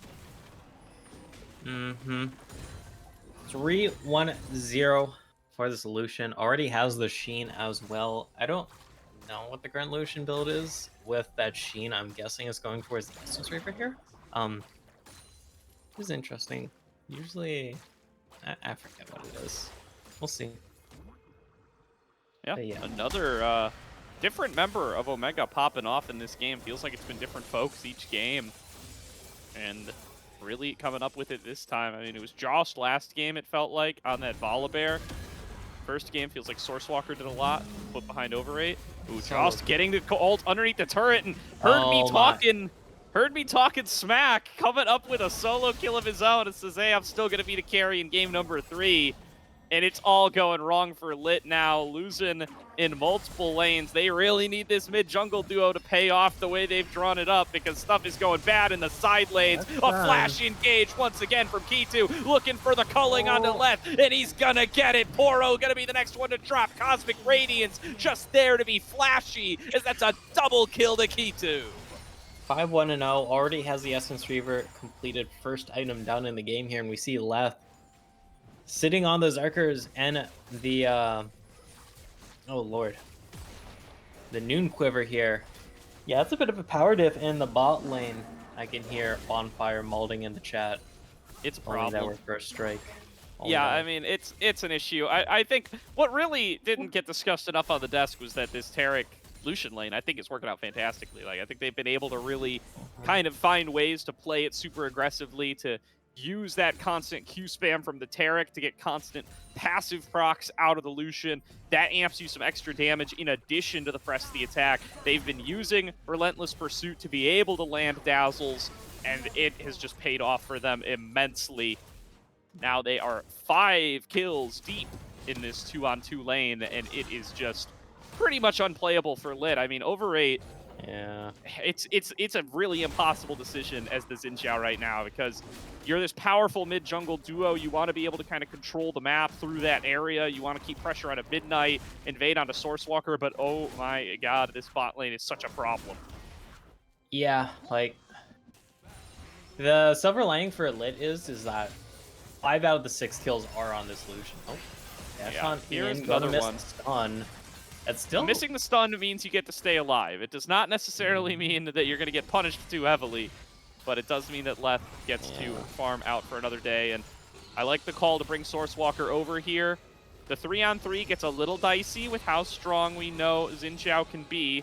K2 going to have to keep himself at a safe distance, but as long as he does that, should still be able to favor Omega.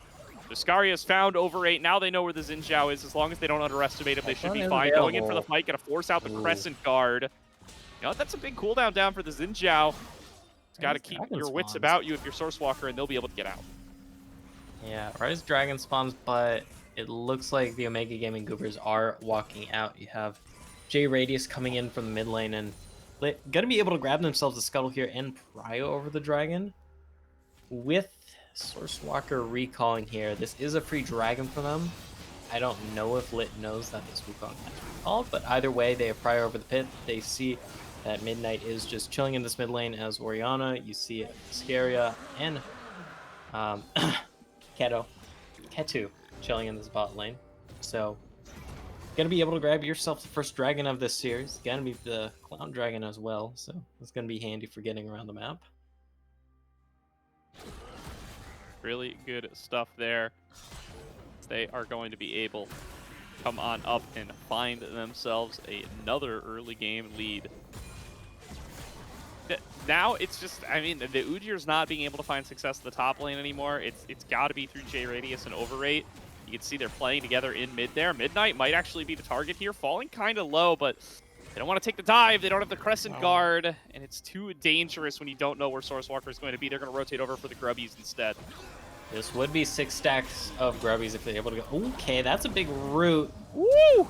Midnight going Shockwave. down. J Radius flashes in to Hey. close it out, and Left gets an assist Here to their comes name. Ketsu, But now though. look at this bot lane duo. They are going to just rip through Poro. Culling coming out, landing onto Yikes just a little bit. Gonna use those bites as a little bit of a wall. Cosmic Radiance has come and gone as well, so not getting too much value there. Over8 takes a chunk out of the barrel, backing on off. It's Ooh, a they 1 want for the fifth. 1 They want the so fifth. far. They're diving back on in. They want that grub. Over8 Why'd you using go the for Crescent it? Guard to stay alive, but Kitu gonna be able to finish him off. A massive ult Q comes out of J Radius, but it's just not enough. The damage out of the Lucian is too much to handle, and J Radius is gonna be the final one to Oh, drop. flash. It's nearly an ace here at 12 minutes into the game. Oh my god. And LiT, I know what they wanted there. They wanted the 5-stack at the very least, because then you get the little Voidling, but they just get jebaited by their own hubris there, Gordo. They get absolutely gobsmacked there, because all their ultimates were down, basically, from trying to pick off Midnight. And then you just have everybody get caught out there. Leth getting caught in the middle of 3 people there, I believe front lining a little.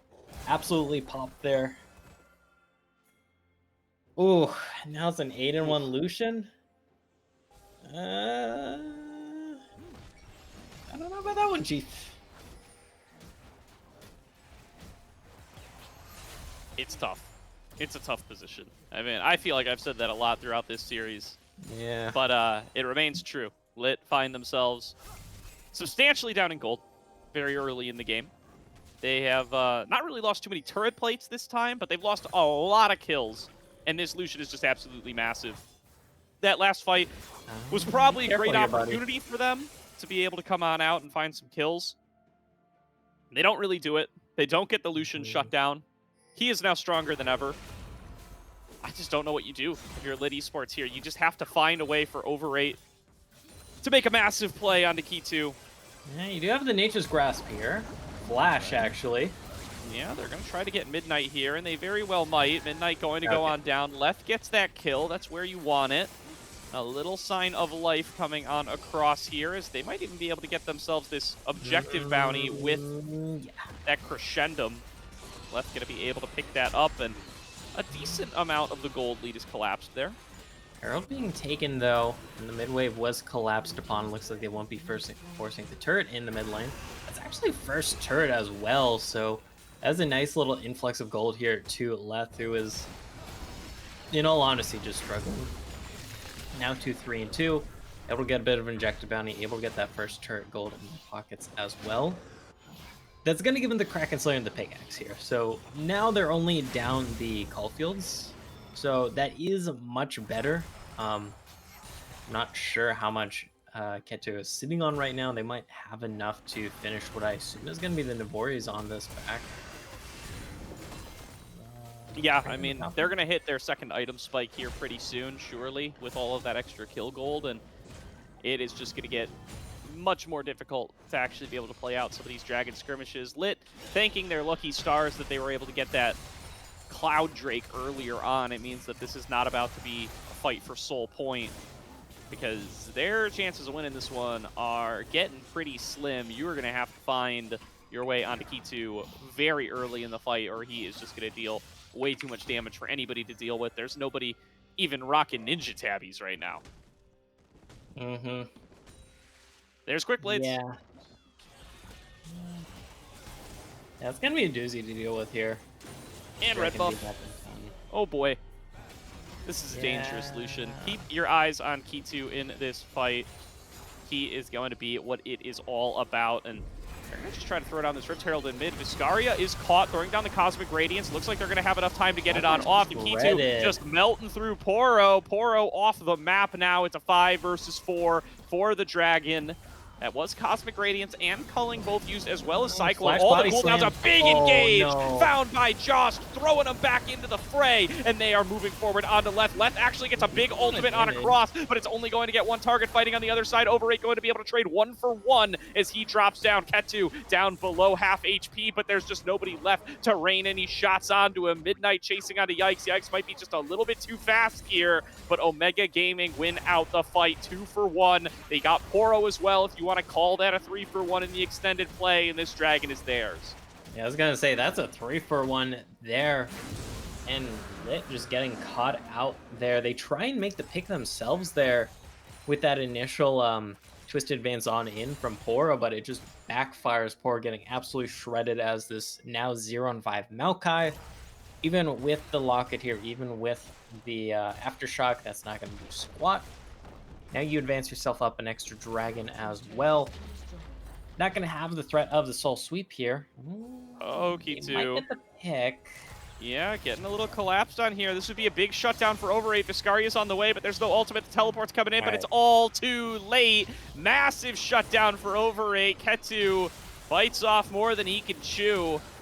That is a massive shutdown coming in. Over 8 wants some more now, getting its shockwave back away. Viscaria frontlining, buying some space, doesn't land the dazzle. He might be the next victim, and Over 8 is getting funneled so much gold here. He donates it over to LiT wisely to get this Aphelios online, and Midnight has got to get the hell out of here. And now this Aphelios 3-4-2. You're going to be feeling fine about that. You're going to also be picking up this turret here. There are no objective bounties anymore. Those did fall off good bit of time ago, but this should bring the gold nearly even. Yeah, that's basically even at this point. That's like a 3K gold swing off Yeah. that play. I mean, huge mistake by Ketu there. Huge mistake by the remaining members of Omega, just trying to push for too much in response. And LiT now find themselves back in competitive. We'll see, because this Lucian is still insanely scary for Ketu. At 2.5 items now, working towards that Phantom Dancer. Over 8 does need a back here still, so we'll see what the purchase is here, because they're only sitting on the Titanic Hydra and the Ruby Crystal here. They're able to finish a full item. Okay, there's some tab eyes though. That is going to be extremely handy this game, but that in a tunneler, you kind of wish there was a little bit more oomph in that back, but that's still good. It's still good. Flash just advanced. Engaged here. They're getting on towards Midnight, but that means Ketu basically they can't finish untouched, him in pulling time. across the team, going to take down Poro first. There's the Cyclone. Cosmic Radiance accomplished so much there, and that's a quick double kill over to Ketu. That is not the target. You need Ketu in these fights, LiT Esports, and they do not find him that time. Yep, and that Cosmic Radiance just shutting down any aggression there, because keep in mind, Poro just flash twisted advanced on in. There is the Moonlight Vigil.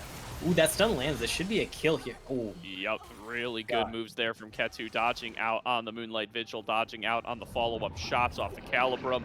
And Baron arriving to the action here with multiple members of LiT out. Let's see which Baron buff we get.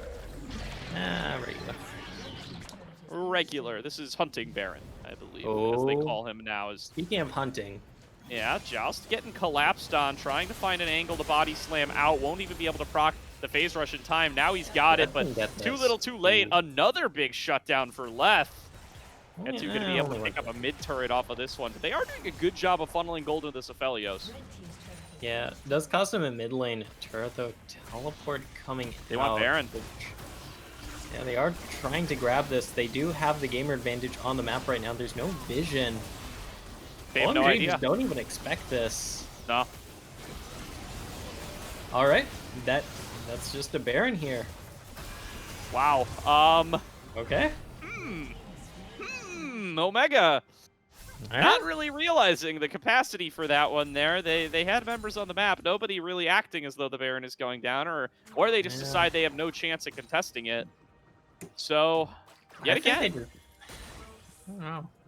Yeah, I just think they didn't think it was a possibility there.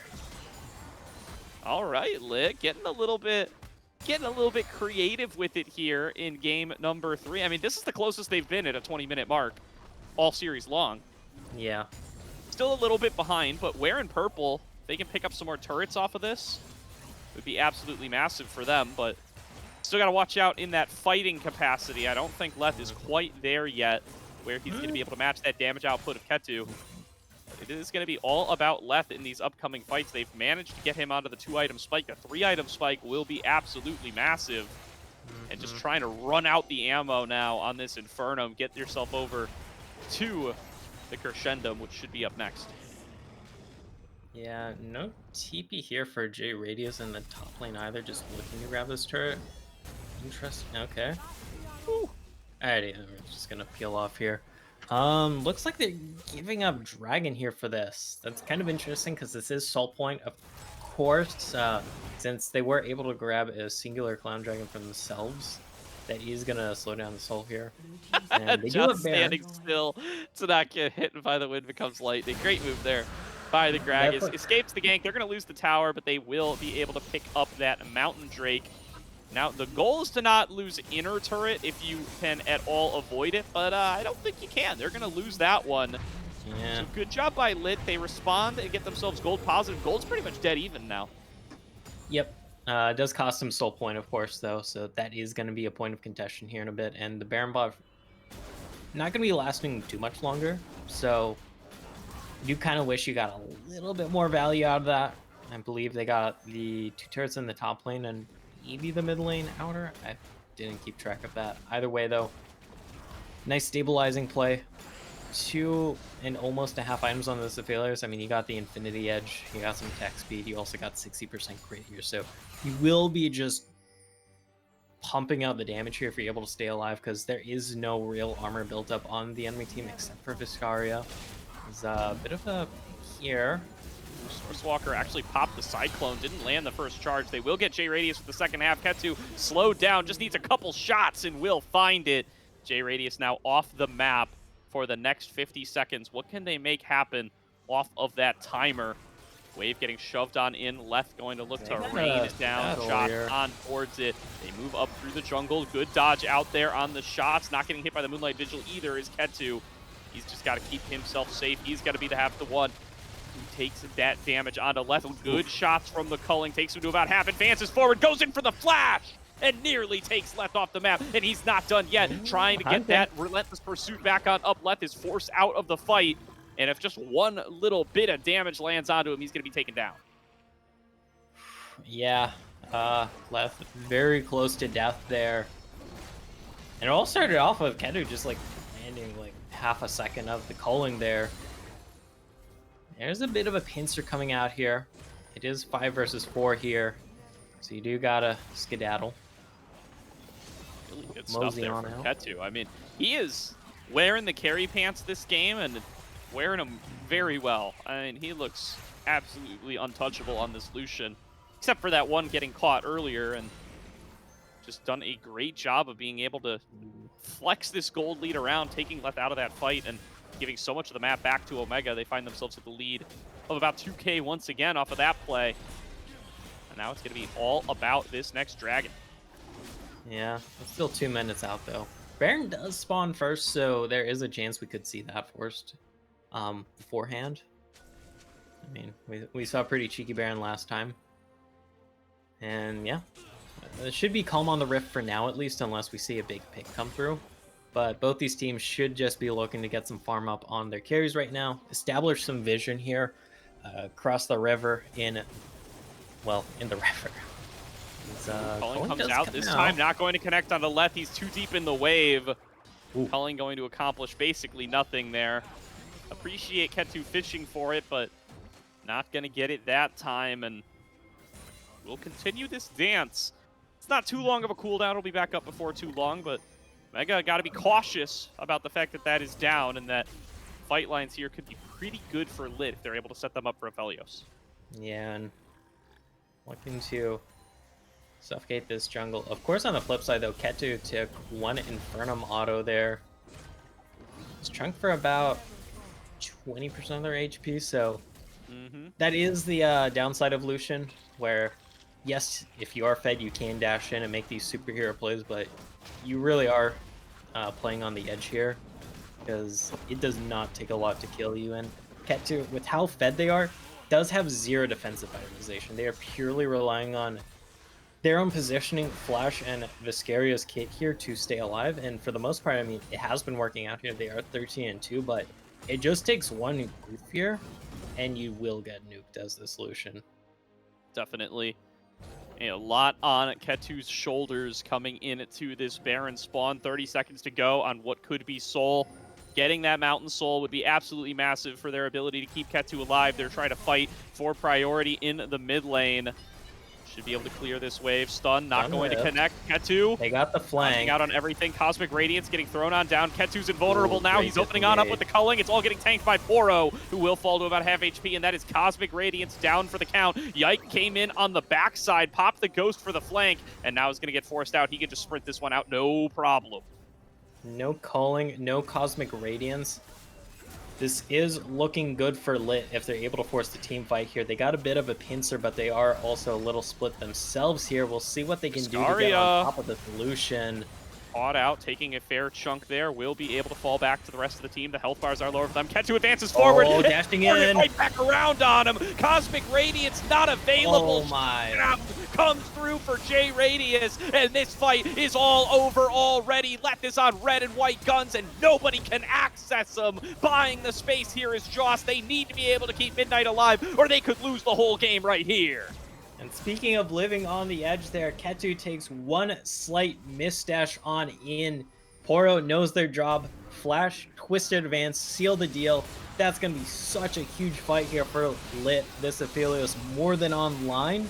That's going to be Baron. They are going to be maybe trading Soul for this. You see him on the flip side trying to take that. Yeah, Double let's check teleport out coming out from LiT. Yeah, Will they get here in time? coming on Yes. in. Oh, it's not even damaged a little bit. They are going to be able to get Yeah. these both unless some miracle steal comes on across from the Grag Assault. Oh, yeah, and having those big ultimates being down just hurt the Omega Gaming Goobers there.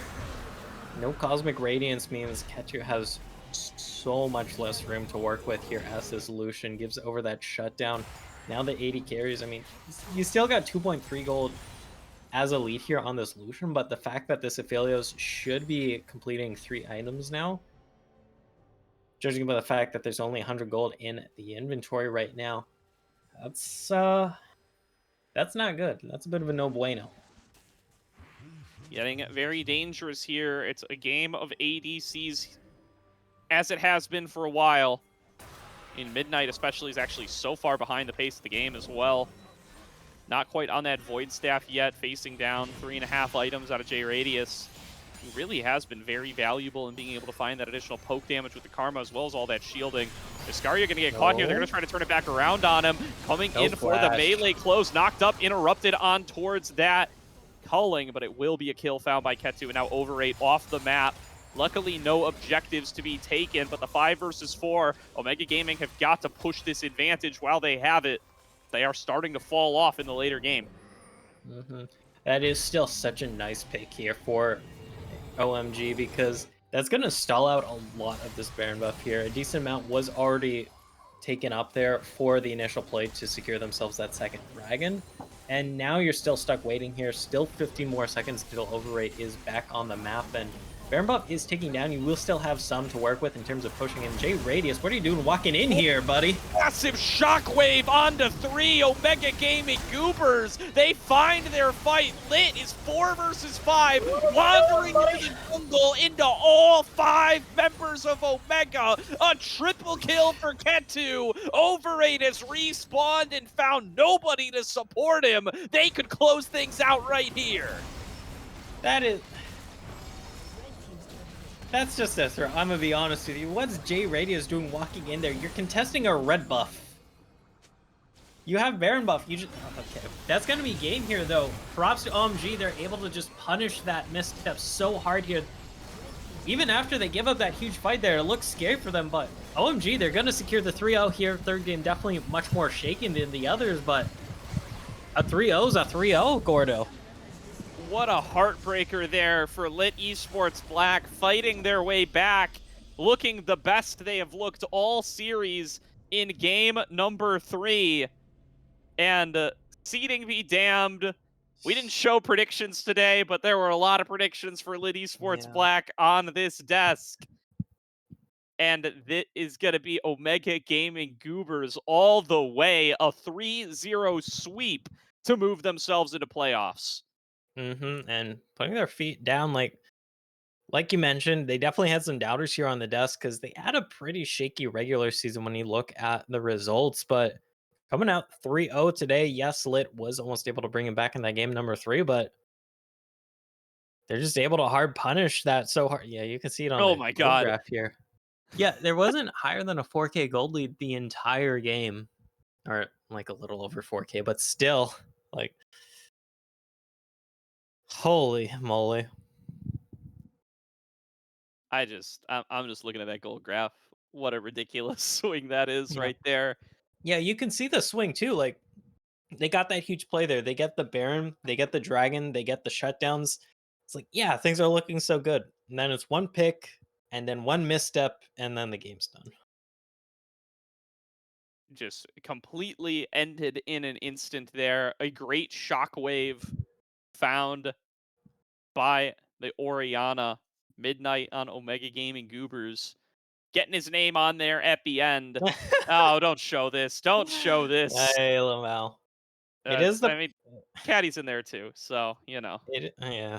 It is the Risen Mythic curse when we all predict one team to heavily win and then that That's team true. loses. That's It's true. like especially noticeable in playoffs too, I swear. We're all chalking an L up in that column today. But congratulations to Omega Gaming Goobers. They have earned themselves a matchup against the undefeated Horizon Gaming Eclipse next week. And more importantly, perhaps, they have earned themselves a spot in the double elimination playoff bracket. They will be a top 8 team at minimum in the Risen Mythical League. Yep. And they gotta be patting themselves on the back here. Great series all around. Definitely showing up pretty damn hard, especially in the first two games. Game number 3, it was a little bit back and forth. You had that hugely in the bot lane, but the rest of the map relatively fine. And then you're just able to punish one mistake it. Carried on to a series win there. We'll see, because it only does get harder from here on out, of course, Gordo. So here's hoping. Here is hoping. Looking like it's going to be a banger season here, though. Group A showing that they may be more than one team deep here. Con Esports was the undefeated team in that group. Omega Gaming Goobers going 2-2, but Omega Gaming Goobers coming out swinging up against the 3-1 Esports Black. LiT Esports Black. I did a lot of words in one sentence there. We're going to throw things back on over to Slayer and Bonfire to break down our last match and our entire series. That's going to do it for Go for Reno and I tonight. Slayer and Bonfire, take it away.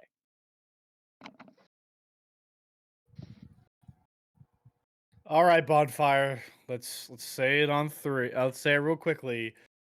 We're sorry, Omega We're Gaming sorry, Omega Goobers. Gamers. And also PTA was the right choice. No, we don't even have that debate again. Yeah, you know, two journalism boys here on the desk. We believe in journalistic integrity. I was going to force us to flash the predictions up if Caddy didn't before, Yeah. but he did. So yeah, Could've our edited bad. this. We weren't familiar with your game, Omega Gaming Goobers. My word. Mostly, to be honest with you, Kitu man, I was familiar with your game, brother. Holy moly. Yeah, this was the Kitu show, especially in that last game. I feel like Kitu just throughout the series continued to get better and better, and that last game was the crown royale, the pinnacle of their own abilities. And we'll see it through these replays. Believe me, you don't need me to just tell it to you. We'll see it. But that was, I think, about as good of an illusion game as you can get. Other than the dying that one time where like everybody focused you, that is peak Lucian. Yeah, you got caught twice. And we will see one of them. But before we get to that point, we're going to go towards the 12-minute mark, where this game kind of went the same way the other 3 games have gone. Bonfire, break us down. This Rift Herald fight gone awry for LiT. Yeah, and it looks good at the start. And again, this is kind of the story of LiT that we're going to remember them for, is it looks good at the start. They get the first pick onto Midnight. That's the mid laner down. But at the end of the day, Kitu is still unbelievably fed. And this is the combo that provided to be so good. Lucian and Tarek, they mentioned it. Gordo mentioned it. I don't know how we didn't see it, apparently. But it was just a very strong combo. They make it a 1-for-1. And again, LiT Esports is just getting spaced, and then that's just not where you want to be as the Aphelios. Can't be there, man. You just can't be there. And so ends up dying, and everybody else just gets cleaned up. Again, the health bars are low. How many times have we said that, right? Health Like bars are low. like 4 of our replays.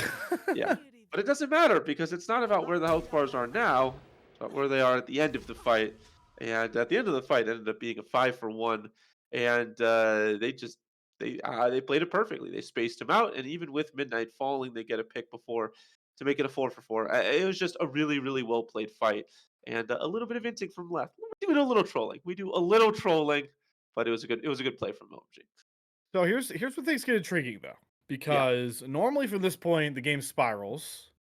OMG find a way to end like around 25 minutes, but this time LiT Esports did a very good job at not only catching Key2 out one time on a fight, but also stealing a Baron. They delayed this game very well, yeah. despite the Lucian power spike here, and played towards their scaling. And we're going to see it all come together here about 27 minutes in. Keep in mind here, a lot of key ultimates are down. You can see them at the bottom. You don't have that Cosmic Radiance to bail out Lucian. Key2 does not have the culling as well. So that kind of opens up a window, and Key2 dashes forward. Poro, I love this aggressiveness. You got to sacrifice, put your body on the line, and they know if they burn the Lucian, they can win the fight. Now, is it a very narrow fight win? Yes, but the entire goal to win this game was to kill Key2. They pick off, I believe, end up being 3 here. I actually don't remember if Josh. Oh no, Josh just runs out with phase rush. Okay, Yeah. but the point is, they get Key2, Baron's up, and this game immediately, like you saw in the gold graph, swings into the favor of LiT Esports Black off their second Baron of the game. They don't only just get this Baron, they prevent the dragon stacking with a great Yikes teleport. And for once in this entire series, we see LiT Esports Black in the driver's seat.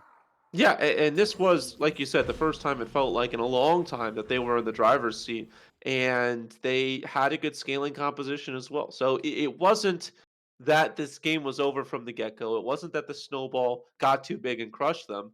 It was actually the opposite. They did a great job of stalling it out. Before that, we didn't even show the replay. They just took a Baron underneath the noses of OMG because of great vision control. And so this was probably LiT's best game. Game one was close, but I think this was their best game, and they had a composition to potentially scale into the late game as well. The Karma was doing damage, the Aphelios was doing tons of damage, but it all came crashing down, Slayer, as it Yeah. always does. You know, I know we kind of missed the Lucian Tarek combo, but one thing that we did not forget to highlight in the draft was Orianna Wukong. And while it Yeah. took 30 minutes, Sourcewalker and Midnight called game and called series Bonfire. Oh yeah, they did just that, and I'm glad that Gofredo brought this up as well, because this was an issue with LiT Esports for a long time. Why are they fighting these fights? Gofredo brought it up, but it's been a series issue. They fight where they probably shouldn't. It just felt like they really didn't have an understanding of where they could and couldn't fight. They just don't have enough vision. They don't know where enough people are, and J Radius, that's tough. Woo! And yeah, they all just get knocked in. A Oh, beautiful the Grog gas. assault. Yep, the gas was huge as well. And again, they could still potentially continue to fight this one out, but there's a stun onto the Aphelios. Kitchy's there to clean it up, and everybody else falls to the wayside. And again, it felt like this was an issue for quite a lot of the series. Just fighting in these corridors, fighting fights that they were always going to lose. They didn't know their item spikes, their power spikes, and even though they were up gold there, they have to have recognized that all it took was one wombo, and that game comes crashing down. That's exactly what happened. Yep. And now, the reward here for our good old Omega Gaming Goobers is taking on a different undefeated team. They had one in their group, Con Esports, who have been a titan of this level of play for a while, I would say. But they will now take on the other undefeated team that played 4 games, which is Horizon Gaming Eclipse. We got to watch them at week 2, take a 2-1 win over Emerald Peakers. And boy, do I love Risen Leagues, because it doesn't matter what we're doing. Like, it could be champs, it could be divine, it's now mythical. There's always some team that I think just catches fire, man, and we got to look out for. And I know Horizon Gaming Eclipse have been doing well, but like, if this Goober squad shows up in a best of 3, which will be be their matchup, is it not hard to pick against them based off of what you've seen? I think that it depends, because I do think that there are distinct weaknesses on this Omega Gaming Goober squad. I think that there Okay. was some moments where I was thinking, wow, if they don't do this correctly, this could be, it felt like, I'll compare this to traditional sports. It feels like when you're on defense in basketball, when someone passes in front of you, you could either go for some just regular defense, try to stop them from driving in, or you can go gamble for a steal. And if you gamble for a steal and it works out, that's fantastic. You've got yourself the ball, a fast break, you're in a great position. This feels like the strategy of OMG. There's a lot of fights where it felt like, oh man, I don't know. They True. were always fighting on the edge, but they made it work. So they're a great defender in this analogy. They're a great defender, but when they gamble and it doesn't work against a better, more resilient, patient team, that could prove to be difficult. It also feels like they have a clear strategy. It's the key to show. Midnight, I was not overly impressed on every game that wasn't the Karma game. And so I don't know if you can play through Midnight. I think Jost is a good player, but is he a carry top laner? Probably not. Was much better on the tanks. So you could start to see some potential cracks, but if you're just looking at this 3-0, you also see their strengths. And their strengths are Keto is a superstar. Keto is a superstar. We both talked about that. And they have synergy at team fights. Will help them. I don't know. I didn't watch. But I'm excited to see it happen. I think I'm very excited for the matchup. Certainly, everyone here is very excited. Did my audio go? Am I not talking? Yeah. You just kind of stood there and looked at me. I was confused. I think my Discord decided to lag at an improper time. I heard what you said in very jumbled lag speak, Okay. and I will agree that Omega Gaming Goobers, they have one kind of real game plan, which is key to Okay. play through this bot side. And will it be enough? We'll figure out. They certainly showed it was in this series here, but we will unfortunately have to end things here. I can guarantee you guys saw in the predictions that we all thought we'd be here a lot longer, but Omega Gaming Goobers shut all of us up on the desk, and Kitu solidified himself as one of the hottest AD carries in the Mythical League. Guys, though, the Risen action does not stop here with Mythical League. We have a ton of stuff rolling into the weekend. Risen Draft League, I believe, is tomorrow. Now that Spectate is fixed, you have Rampage and Dominant running on the weekend as well. And then we'll be back here for Mythical come Thursday, where the real playoffs start. The double elimination bracket kicks off. This was just the play-in. This was just the appetizer. The main course is coming your way soon, guys. So until then, it's been Slayer and Bonfire on the analyst desk. Big shout out to Gordo and Goferino covering things on the casting desk beautifully as always. And Caddy, our valiant leader and producer, we salute you per usual for all of your great things, even if you are memeing on us at the end of these broadcasts. For now, guys, enjoy your weekend as you can. Winter is almost over for all you friends as well, and take care.